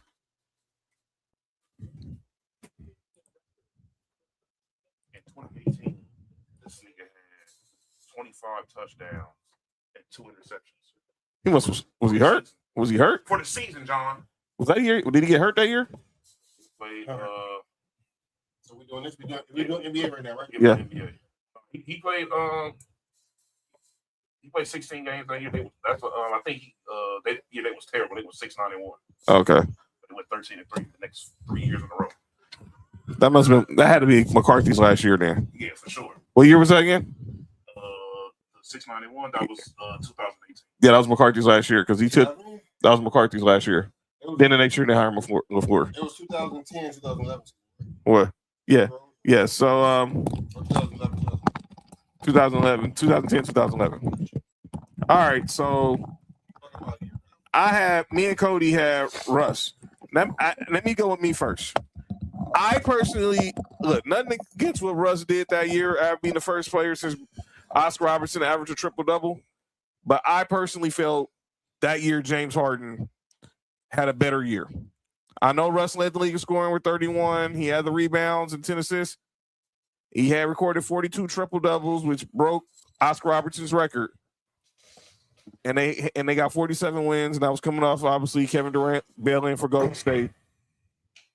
James Harden that same year was second in scoring at 29.1, led the league in assists at 11.2, had 8.1 rebounds on a team that won 55 games, and his second leading scorer came off the bench, and Eric Gordon, who had ended up being 6th man of the year. And I went through these lineups, and I look at the players. I know you go with Russ had Oladipo and Steven Adams. Steven Adams was the 3rd highest scorer on the team. And I had him on my phone. And then you go to Steven Adams was the 3rd highest scorer on the team. Now, I will say this, and I don't want to say this because I have a lot of Russell Westbrook takes. That might seem like I'm a hater of Russell Westbrook. A lot of them rebounds was not Russell Westbrook going to get rebound. It was a great boxing out by Steven Adams. No, yeah, they stat padded for Russell to make sure he get them to make sure he had those that he get some of them rebounds. That's my personal opinion. He's what they need, what they call Matthew Stafford, stat Paddington, right there, dude. All right. Now, what you can't stat pad is the points. Nah. Or the assists. Well, you can a little bit, but the assists too, because the person still got to make the shot. And that's why I went there. And then James Harden averaged more assists. James Harden led the league in he was second in scoring and led the league in assists. Where was Russell Westbrook in assists? Free throws and free throws attempts too, I think. Let me see. Y'all want to do that? Russell Westbrook averaged 10.4. James Harden probably was second. And James Harden averaged 11.2. So they switched. Pause. Hey, yo. So Russell Westbrook averaged more points, second in assists. With the worst supporting cast. So here's the top 5 that year. It was Russ went 1. He averaged 31.6, 31 points, 10 rebounds, 10 assists, shot 42% from the field. James Harden was second with 29, 8 rebounds, 11 assists, shot 44% from the field. Kawhi was 25, 5, 3, and shot 48% from the field. LeBron was fourth with 26, 8, and 8, and shot 55% from the field. And then Isaiah Thomas was fifth with 29, 6 assists, and 46. Why are you looking at me? I know. All right. I know. All right. But focus on there. James Harden, look at it right there with Russell Westbrook. That nigga had like 15 MVPs. They should name the award after him. Him and Jordan should have the most MVPs of all time. Anyway, go ahead. No, it should just be him. It shouldn't even be close. It should just be him. But go ahead. It's different. And see, as a perimeter player, you shoot 55%. That's power forward center numbers. I ain't gonna lie to y'all. I understand y'all saying James Harden should have won it. I understand that.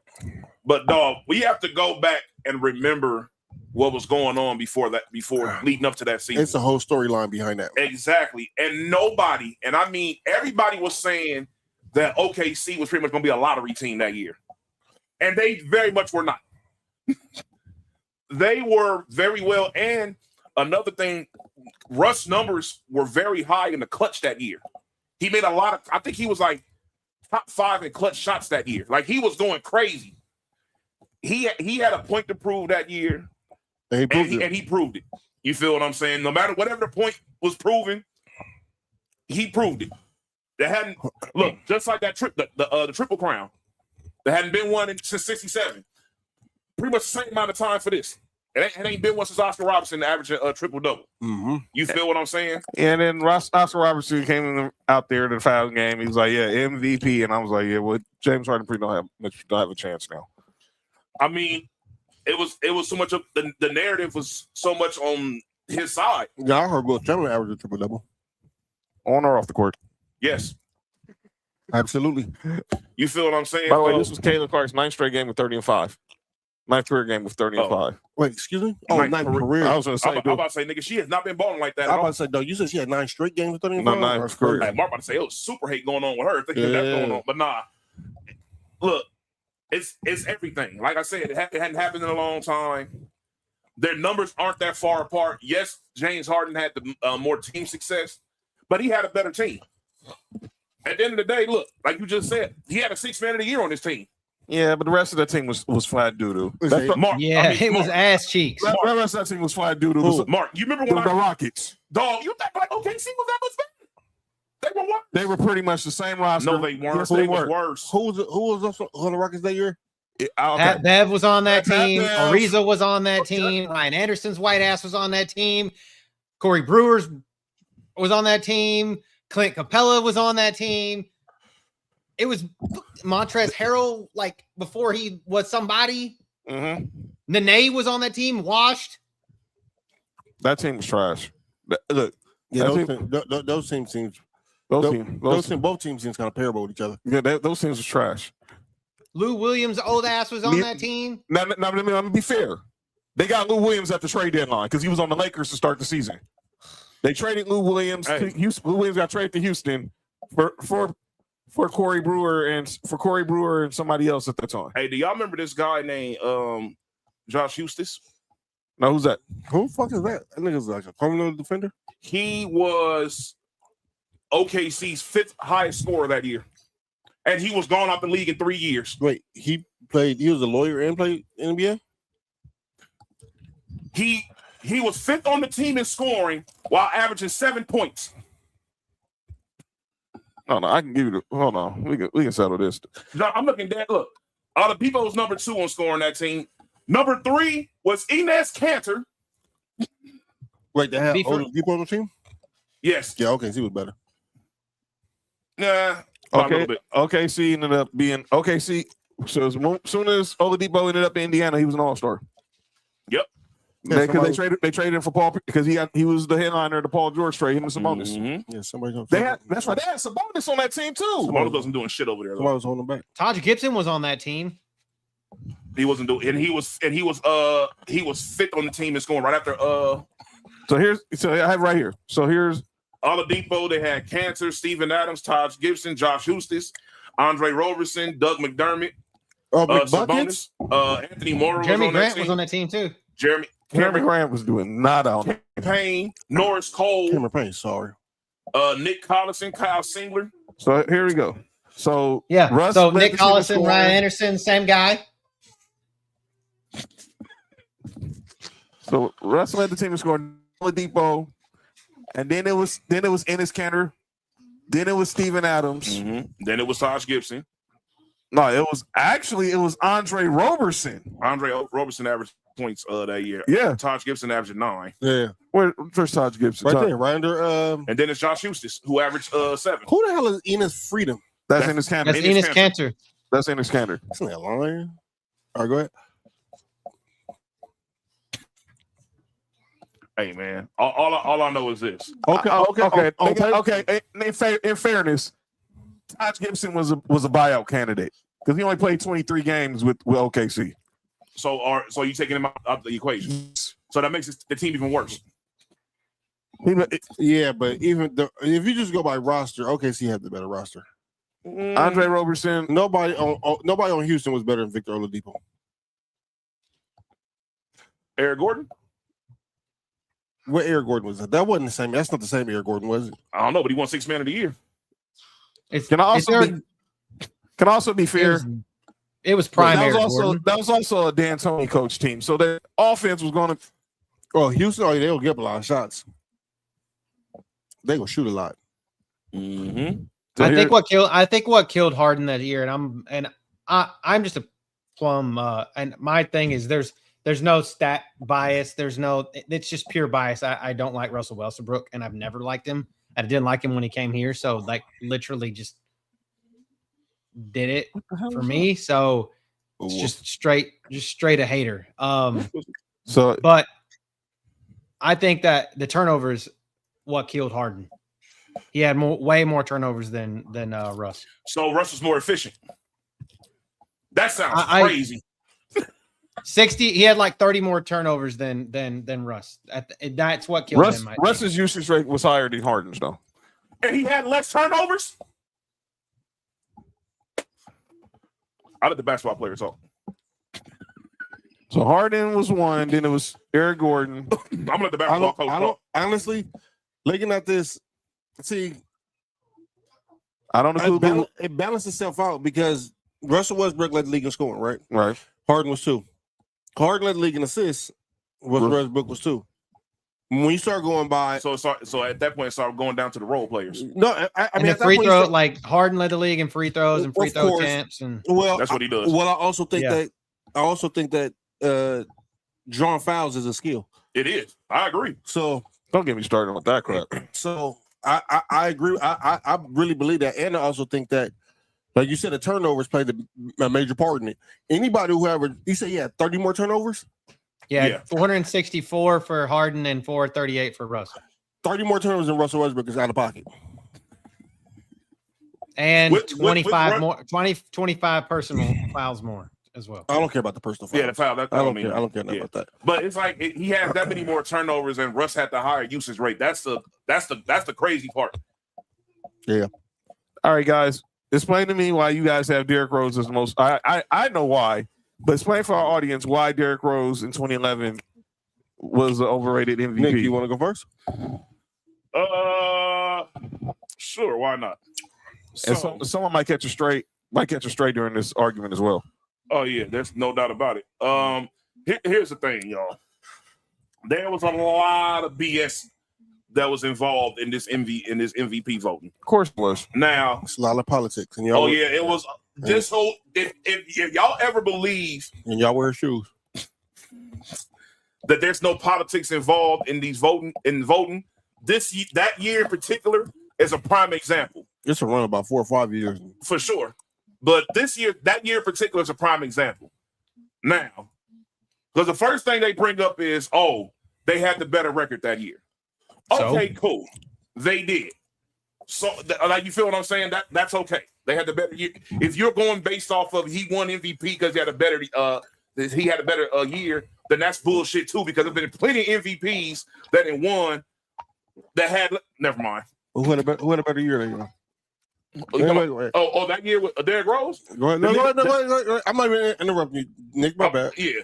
So let's go ahead and do a quick breakdown of what happened that year. Because I think we about to say the same thing. Mm-hmm. But while Nick looking everything up, I can tell you right now. So remember how y'all was talking about Russell Westbrook led the league in scoring? Mm-hmm. You know who led the league in scoring that year?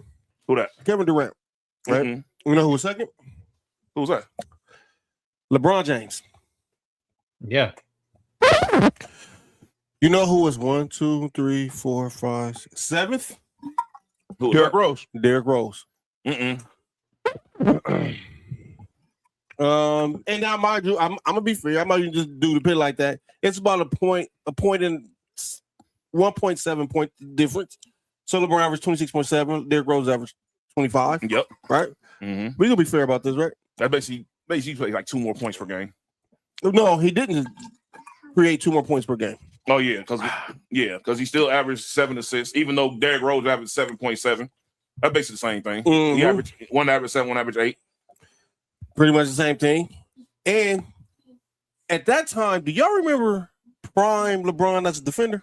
Mm-hmm. Mm-hmm. Now I know and Tony Allen's gonna be on calling out names, but I know we heard what Tony Allen just said, right? We all know where he's speaking from.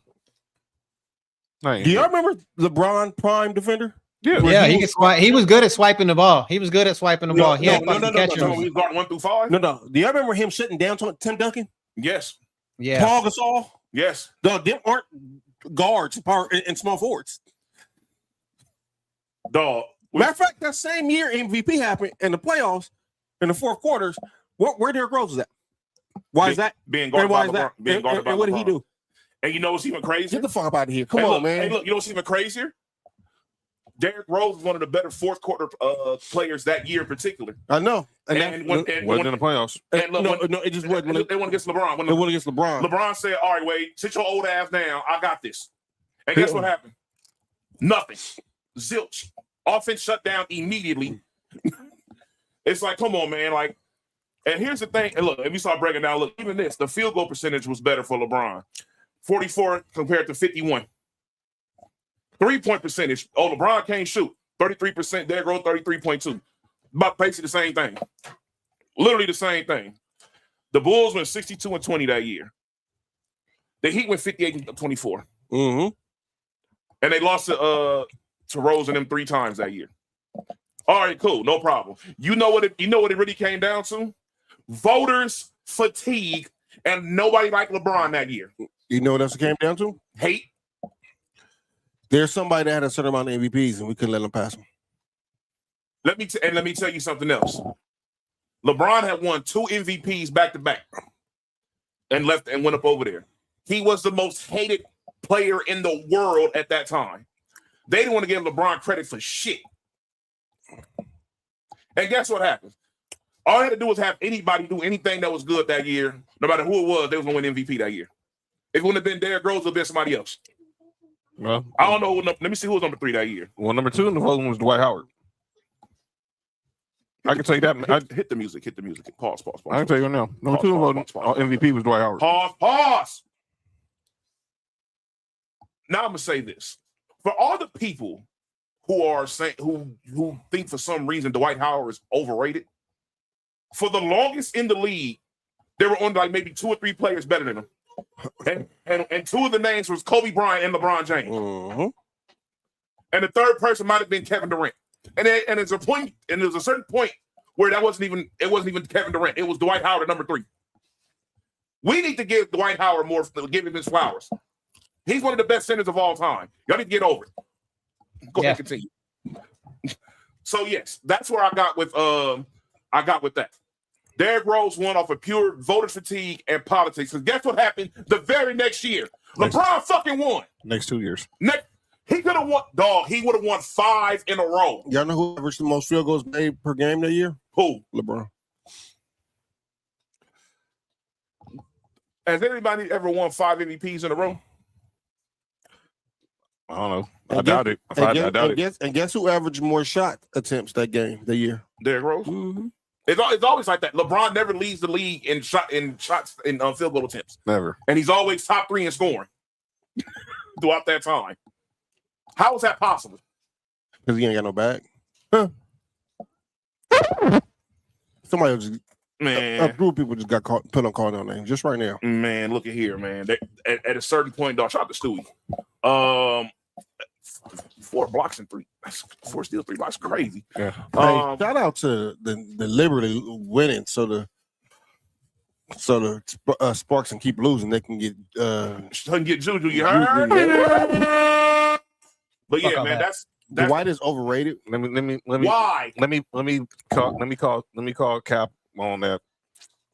I already know where Juju. I got a good feeling I know what's gonna happen with Juju. She gonna be in one of them new teams? Houston. She's going to Houston. What's the best way to get the Comets back to relevancy? Did you know that they are like they're the 4th most valuable franchise in WNBA though?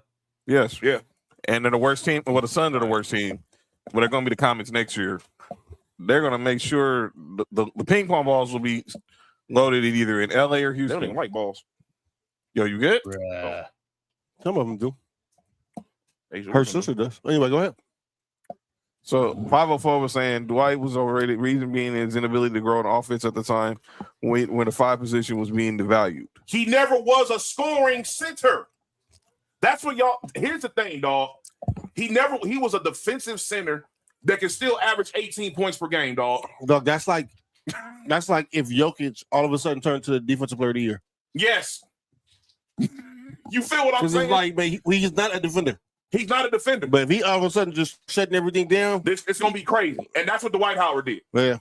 Dwight Howard was the best rebounder in the league. He was the best defender in the league. And it wasn't close. And it wasn't close at all. I don't give a damn who was in the league during that time. It wasn't close. And he still was able to give you between 18 and 22 as his average. Was Marcus Hall in the league? Yes. It wasn't better defender than Marcus Hall. Yes, he was. I'm being sarcastic. I know. And the nigga who brought that up was being biased because that was his teammate. At that time, there's no way. There was only 3 centers, I think, at that time that was averaging 20 points in a game. Dwight Howard, him, Brook Lopez, and Andrew Bynum. And I remember people trying to say Andrew Bynum was better than Dwight Howard. I remember hearing that. Oh no, and it was only a certain group of fans. You're leaving out Amari Stoudemire at that point too, because he was the center at that point. I wouldn't consider Stoudemire a 5 though. He doesn't matter in this conversation. But you're right, Cody. And congratulations to him going in the Hall of Fame in a couple weeks. I'm just saying, like talking about a center that averaged 20 points a game. So I mean, you want to talk about one of the worst owners? Uh-oh. Don't go there, Mark. We're not doing that. We're not doing that. We're not doing that. Nope. Nope. We're not doing that. We're not doing that. We're not doing that. But yeah, dog. I ain't gonna lie to you. And this is for real. There was never, ever, no. I'm old enough to remember this. Go back to that. There was never no Dwight Howard slander until the damn Lakers. He's a 3-time. I'm not gonna go there. Well, they said he gave up on him that last year, but I blame his coach. Right in there, he could have easily put up 40 and 20. No, because he wasn't that type of player. Dwight averaged 23 points on 60% for the shooting that year. Then averaged 27 on 63 against the Hawks in the playoffs. They lost because he had no scoring help. Fam, I just want to say this. And because people do this with Bron too. But somebody who can't play no offense, giving you 22 is amazing with the level of defense you get from him. 2013, 2014, Dwight Howard was really good for us. It was almost 20 points a game. It was like 18. That's what I'm saying. I'm like, dog, like, and it's like the rebound and the defense you get from him. There's nobody. The whole offense shifts when Dwight Howard's in the game throughout that time. You look, everybody turns into jump shooters when Dwight Howard was in the game. That's the reason why the Orlando team was so good. Yes. The only team that could have beat them that year was the Lakers. That's because of the way they were set up. Yes. They had 3 7-footers and 2 of them were skilled at a high level. And there was nobody. Well, we know they always say that about Lamar. Lamar was 6'10", but and I'm gonna tell people this: 82 games that year with us, he'd have been that. He'd have matched almost all the averages that he had his second or third year with Orlando. The good years, like I'm gonna say this to people who, I heard this back in 2009. We would have still beat y'all if Jameer Nelson didn't injure his shoulder. Jameer Nelson was. I don't think it wasn't because of Jameer Nelson. It would have been a big ass difference on him playing though. But we still would have won. The reason why y'all won was because of y'all front court. It wasn't because of the back court. No disrespect to Kobe, but it was the front court. Yes. And y'all had the length. But people would come out and say, if we had a healthy Jameer, we would have beaten. No, they wouldn't have. Because Skip was still balling when they got Skip at the trade deadline. He was still balling. Yeah, but it was happy birthday, by the way, the Ray Frostman. You know what I'm saying? You know what I'm saying? Yeah, it wasn't like how it was when Jameer Nelson had the helms though. It was just different. You feel what I'm saying? Like it was still like the scoring output, but it was like the way Jameer Nelson's like his IQ was just different. And it worked well with what they had up over there. Well, also Rashad Lewis, like he went to sleep in 3-pointers, like in the playoffs. Like he was averaged like 3. He couldn't make them because of Lamar Odom. Hakeem. That's what I'm saying. It was like he was averaging like 3. He did actually work with Hakeem. 3 a game, and Dwight worked with Hakeem, and that didn't lead to Kobe and Dwight's epic fail in LA. Injuries led to Kobe and Dwight's epic fail in LA. That year, Dwight averaged 18 and 13. Yes, he still led the league in rebounding. He shouldn't have played that year at all. But he's soft. They told him to not play that year, and he played. Hey man. Yeah. Hey man. Yeah, the facts are facts, man. Yeah, man. You feel what I'm saying? That it didn't work out. Turk and Lou was killing that series. Yeah, he just forgot he was going up against Kobe Bryant. You know what I'm saying? It was the front court. Here's the thing, John. Y'all had and that wasn't even a healthy Andrew Bynum. No. But it was healthy enough. That's why y'all needed it. Was he in Lamborghinis at that point? Yes. Yeah, it was crazy. The thing is, all y'all needed, because y'all had the perfect team to combat the 3-point shooting as well, because y'all had a lot of length on your team. Yes, we did. It was able to combat all that 3-point shooting. Kobe, Trev, Shannon Brown. You feel what I'm Lamar. saying? Oh, that's the team that everybody said wasn't that good. You know they won. How the team not no. How's the team roster not that good and you go to championship 3 years in a row? Come on, man. Oh, you know why? You know why? How is a championship team not that good? Winning back to back. They didn't go back to back. Shit. Yes, they did. They didn't go back to back? Yes. 09 and 2010. Oh, shit. Yes, they beat Dwight and then they beat the Celtics. And by the way, shout out real quick. Nope. My man Tommy Edman. Sophie went on a field trip today, and he read, his new children's book just came out. He was reading it to the kids, and himself he was there. Shout out. Got a free bobblehead. So shout out to Tommy Edman. Just grounded out right now. But now, this was a good debate. This was a great debate. And cannot wait for next week when we kick off the 2 days, because the AFC, we're going to have to talk a lot about this AFC NFC East. But let's get to the final segment of the show. Say that Rose was. He should not have been MVP. Yeah, definitely not. It was LeBron. And no disrespect, it was LeBron. And I think we all had total arguments for the NFL. I feel like the NFL one was easily could have all went. Man, the NFL one was real good. But that Ryan Braun one still to this day ticks me off. But anyway, That's because that's your boy. Yeah, and I don't care, man. The fact that Matt Kemp outplayed him while this dude was using steroids is just insane. But let's get to the final segment of the show. So often imitated is never duplicated. Some people say stuff in the sports world they need to get called out for. This is the place we do it. Ladies and gentlemen, it is time for calling out names.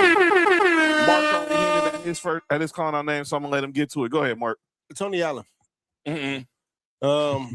For some wild, I don't know, reason, he decided to get on his podcast out the mud and lie. And say LeBron, what he said? He wasn't a good on-ball defender? Yeah. And people hunted LeBron in his Miami days? No, he didn't. And look, and to specify Miami days, and that's when he was dog. He should have won Defensive Player of the Year. You know what's so funny is the year Marcus Hall won it is the year that people say got robbed. The next year he was better. Yes. Who won it that year? It might have been Dwight. 2014. Hold on, let me see. I'll go ahead. Go ahead. I think that was Joakim Noah. That might have been Joakim Noah, but it was either that or 20. That might have been Joakim Noah in 2014 or 2014 was Kawhi. It was Kawhi. 2014 was Joakim Noah. 2014 was Kawhi. Was 2015. Yeah. The back end of the year, yes. Okay, correct. so 2013, 2014 was Joakim Noah, and that year Joakim Noah was All NBA first team, which is insane. He averaged 1.5 blocks and 1.24 steals that year. Yeah. And that was when centers had to be All NBA. He made All NBA first team. He was 11.3 rebounds. He was 6th in NBA in rebounds that year. Imagine being All NBA only averaging 11 points. He anchored a defense that allowed a league low 91.8 points per game.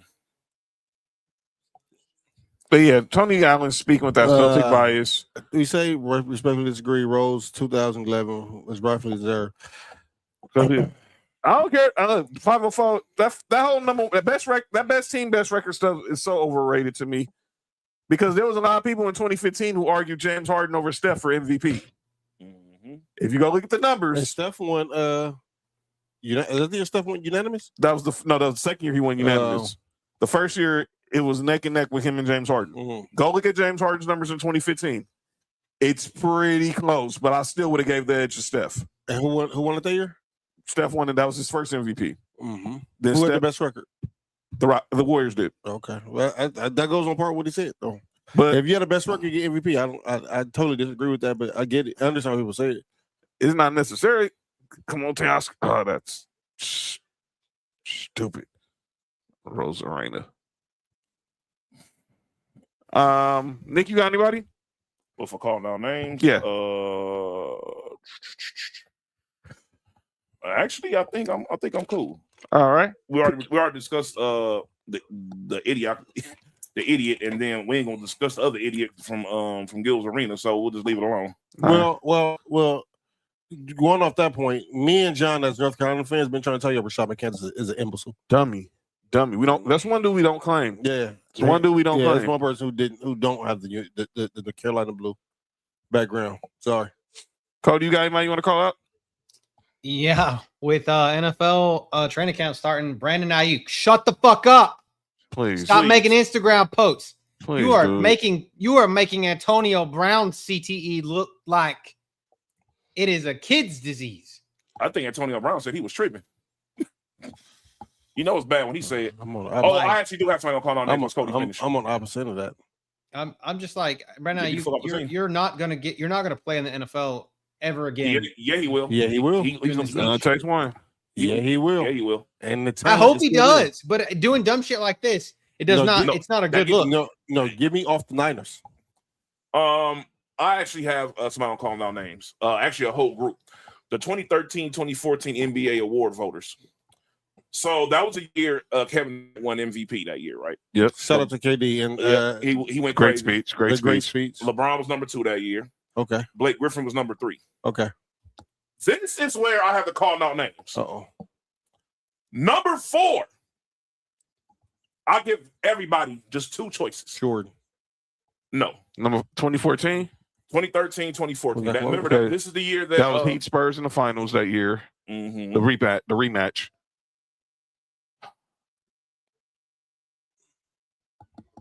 2014. Mm-hmm. I think you said it earlier, right? I think I looked at this and then I saw you said who it was earlier when you were talking about defensive player. Mm-hmm. It was Joakim Noah. Yes.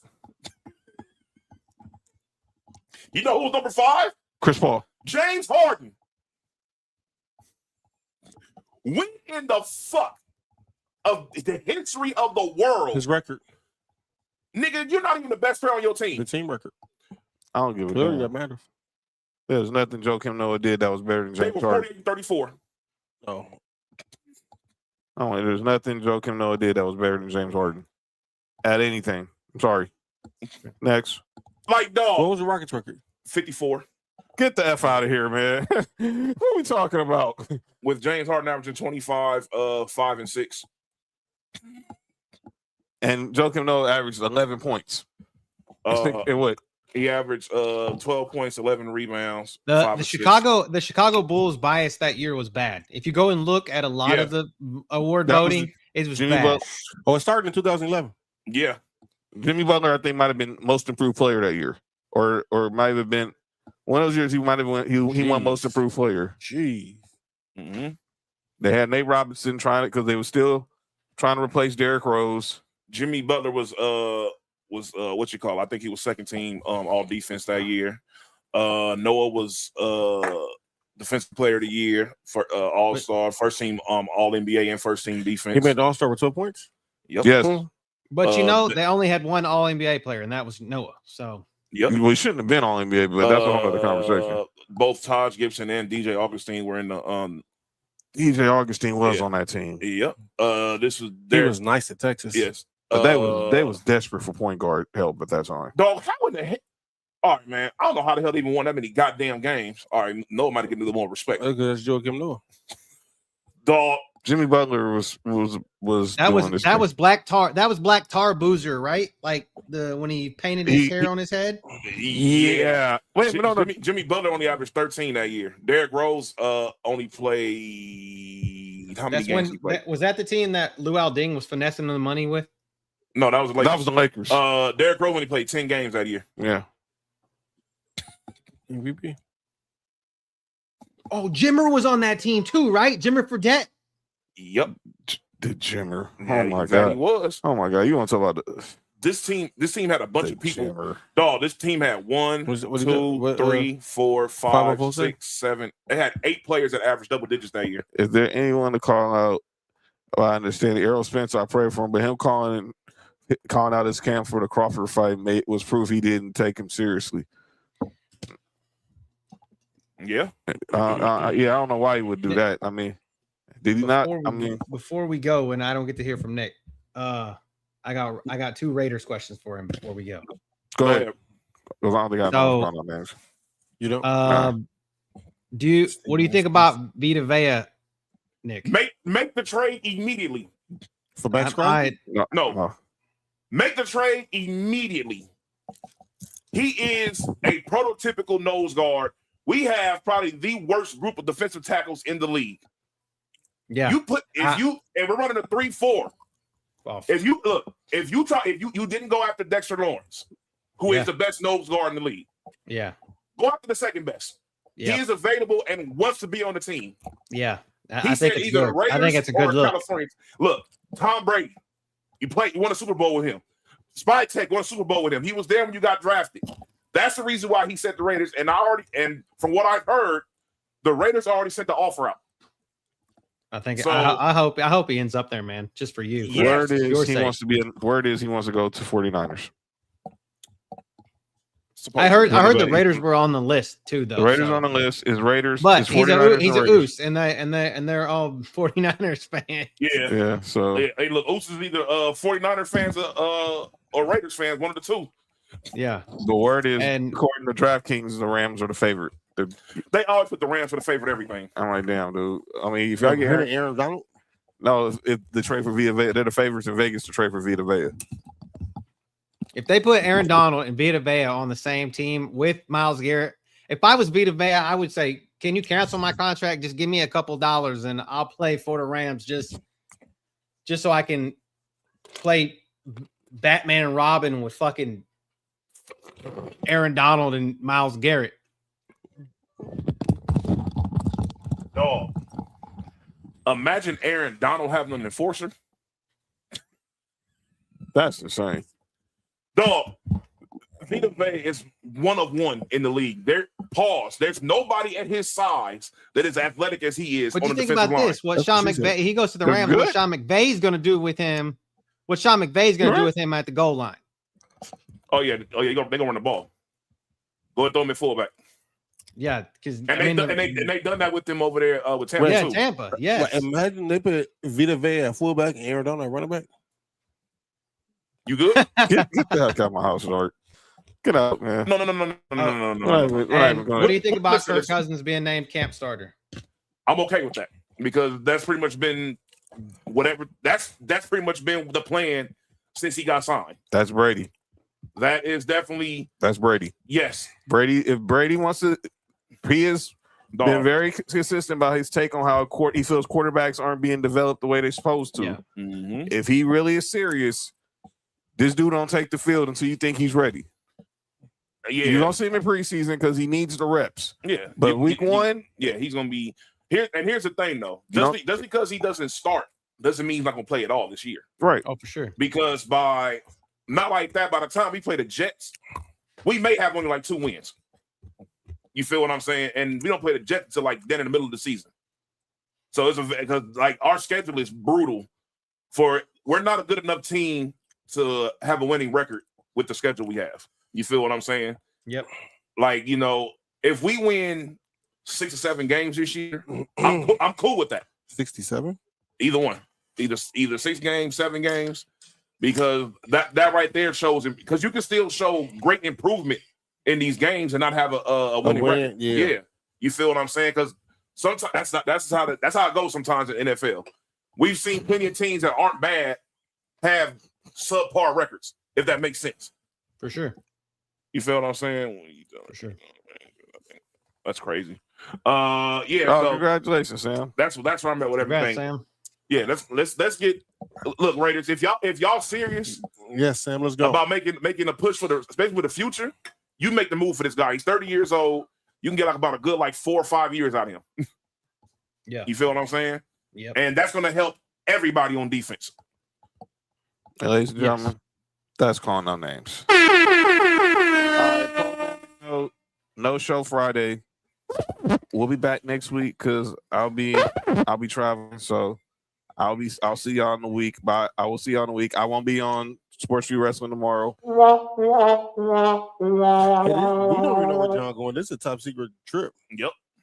I'll be back. I will be back for Tribal Warzone next Monday and back for Master Debaters, the 2-a-days edition. We kick off with the AFC and the NFC East. And boy, y'all cannot wait to y'all hear what Mark has to say. I've had people already reach out to me, say they want to join to talk Eagles, talk Jets. We'll see. Because y'all come on here, y'all know y'all got to bring the fire. We don't play no games. Don't bring no homerism. And y'all got to understand. We going to say some Be stuff the about 1-year Jalen. anniversary of me appearing on the That's team, right. man. Shout out to you, 504. Appreciate you, brother. Good looking, 504. We appreciate you, dog. New Orleans in Thanks, the bro. building. Appreciate it. And we'll see you when the South pull up, bro. That's right. You talk Saints with us. Mhm. Terrell's gonna pull up and talk some Saints with us.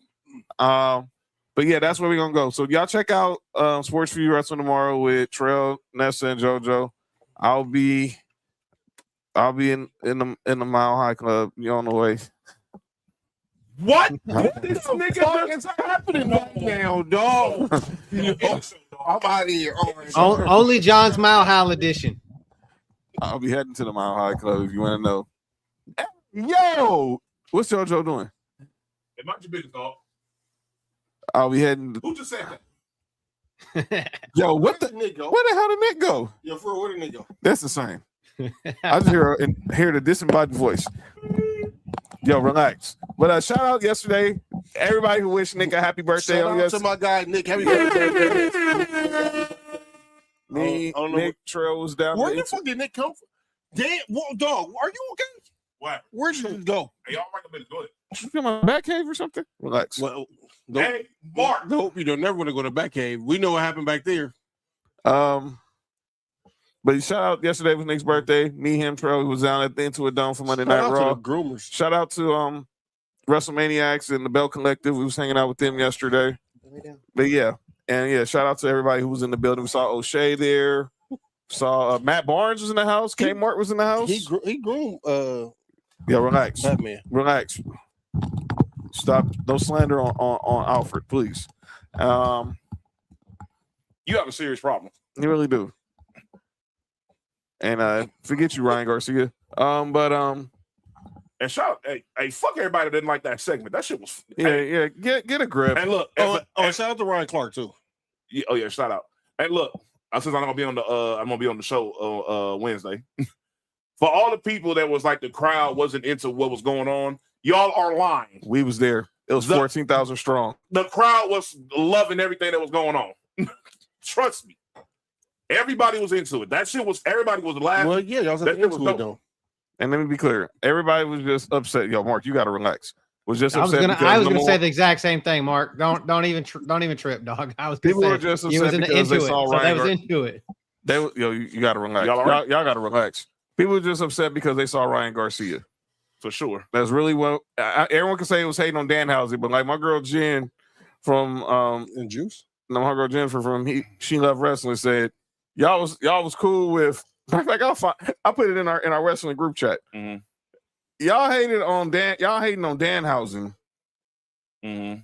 But y'all on the Danhausen Joe Hendry, but y'all had no issue with Bootios, Mae Young giving birth to a hen, Roman eating dog food, and Dean Ambrose getting vaccinated.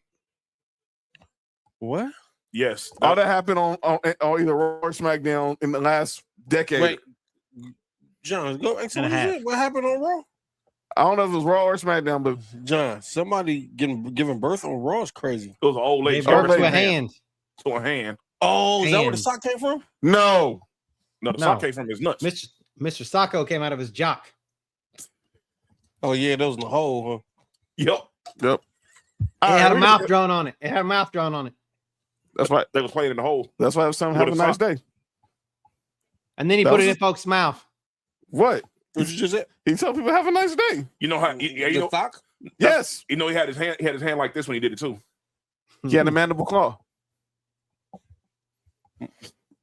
Yeah, boys and girls. Thanks for watching Master Debaters, the Sports for You Wrestling, or Sports for You in Ballers and Briefs.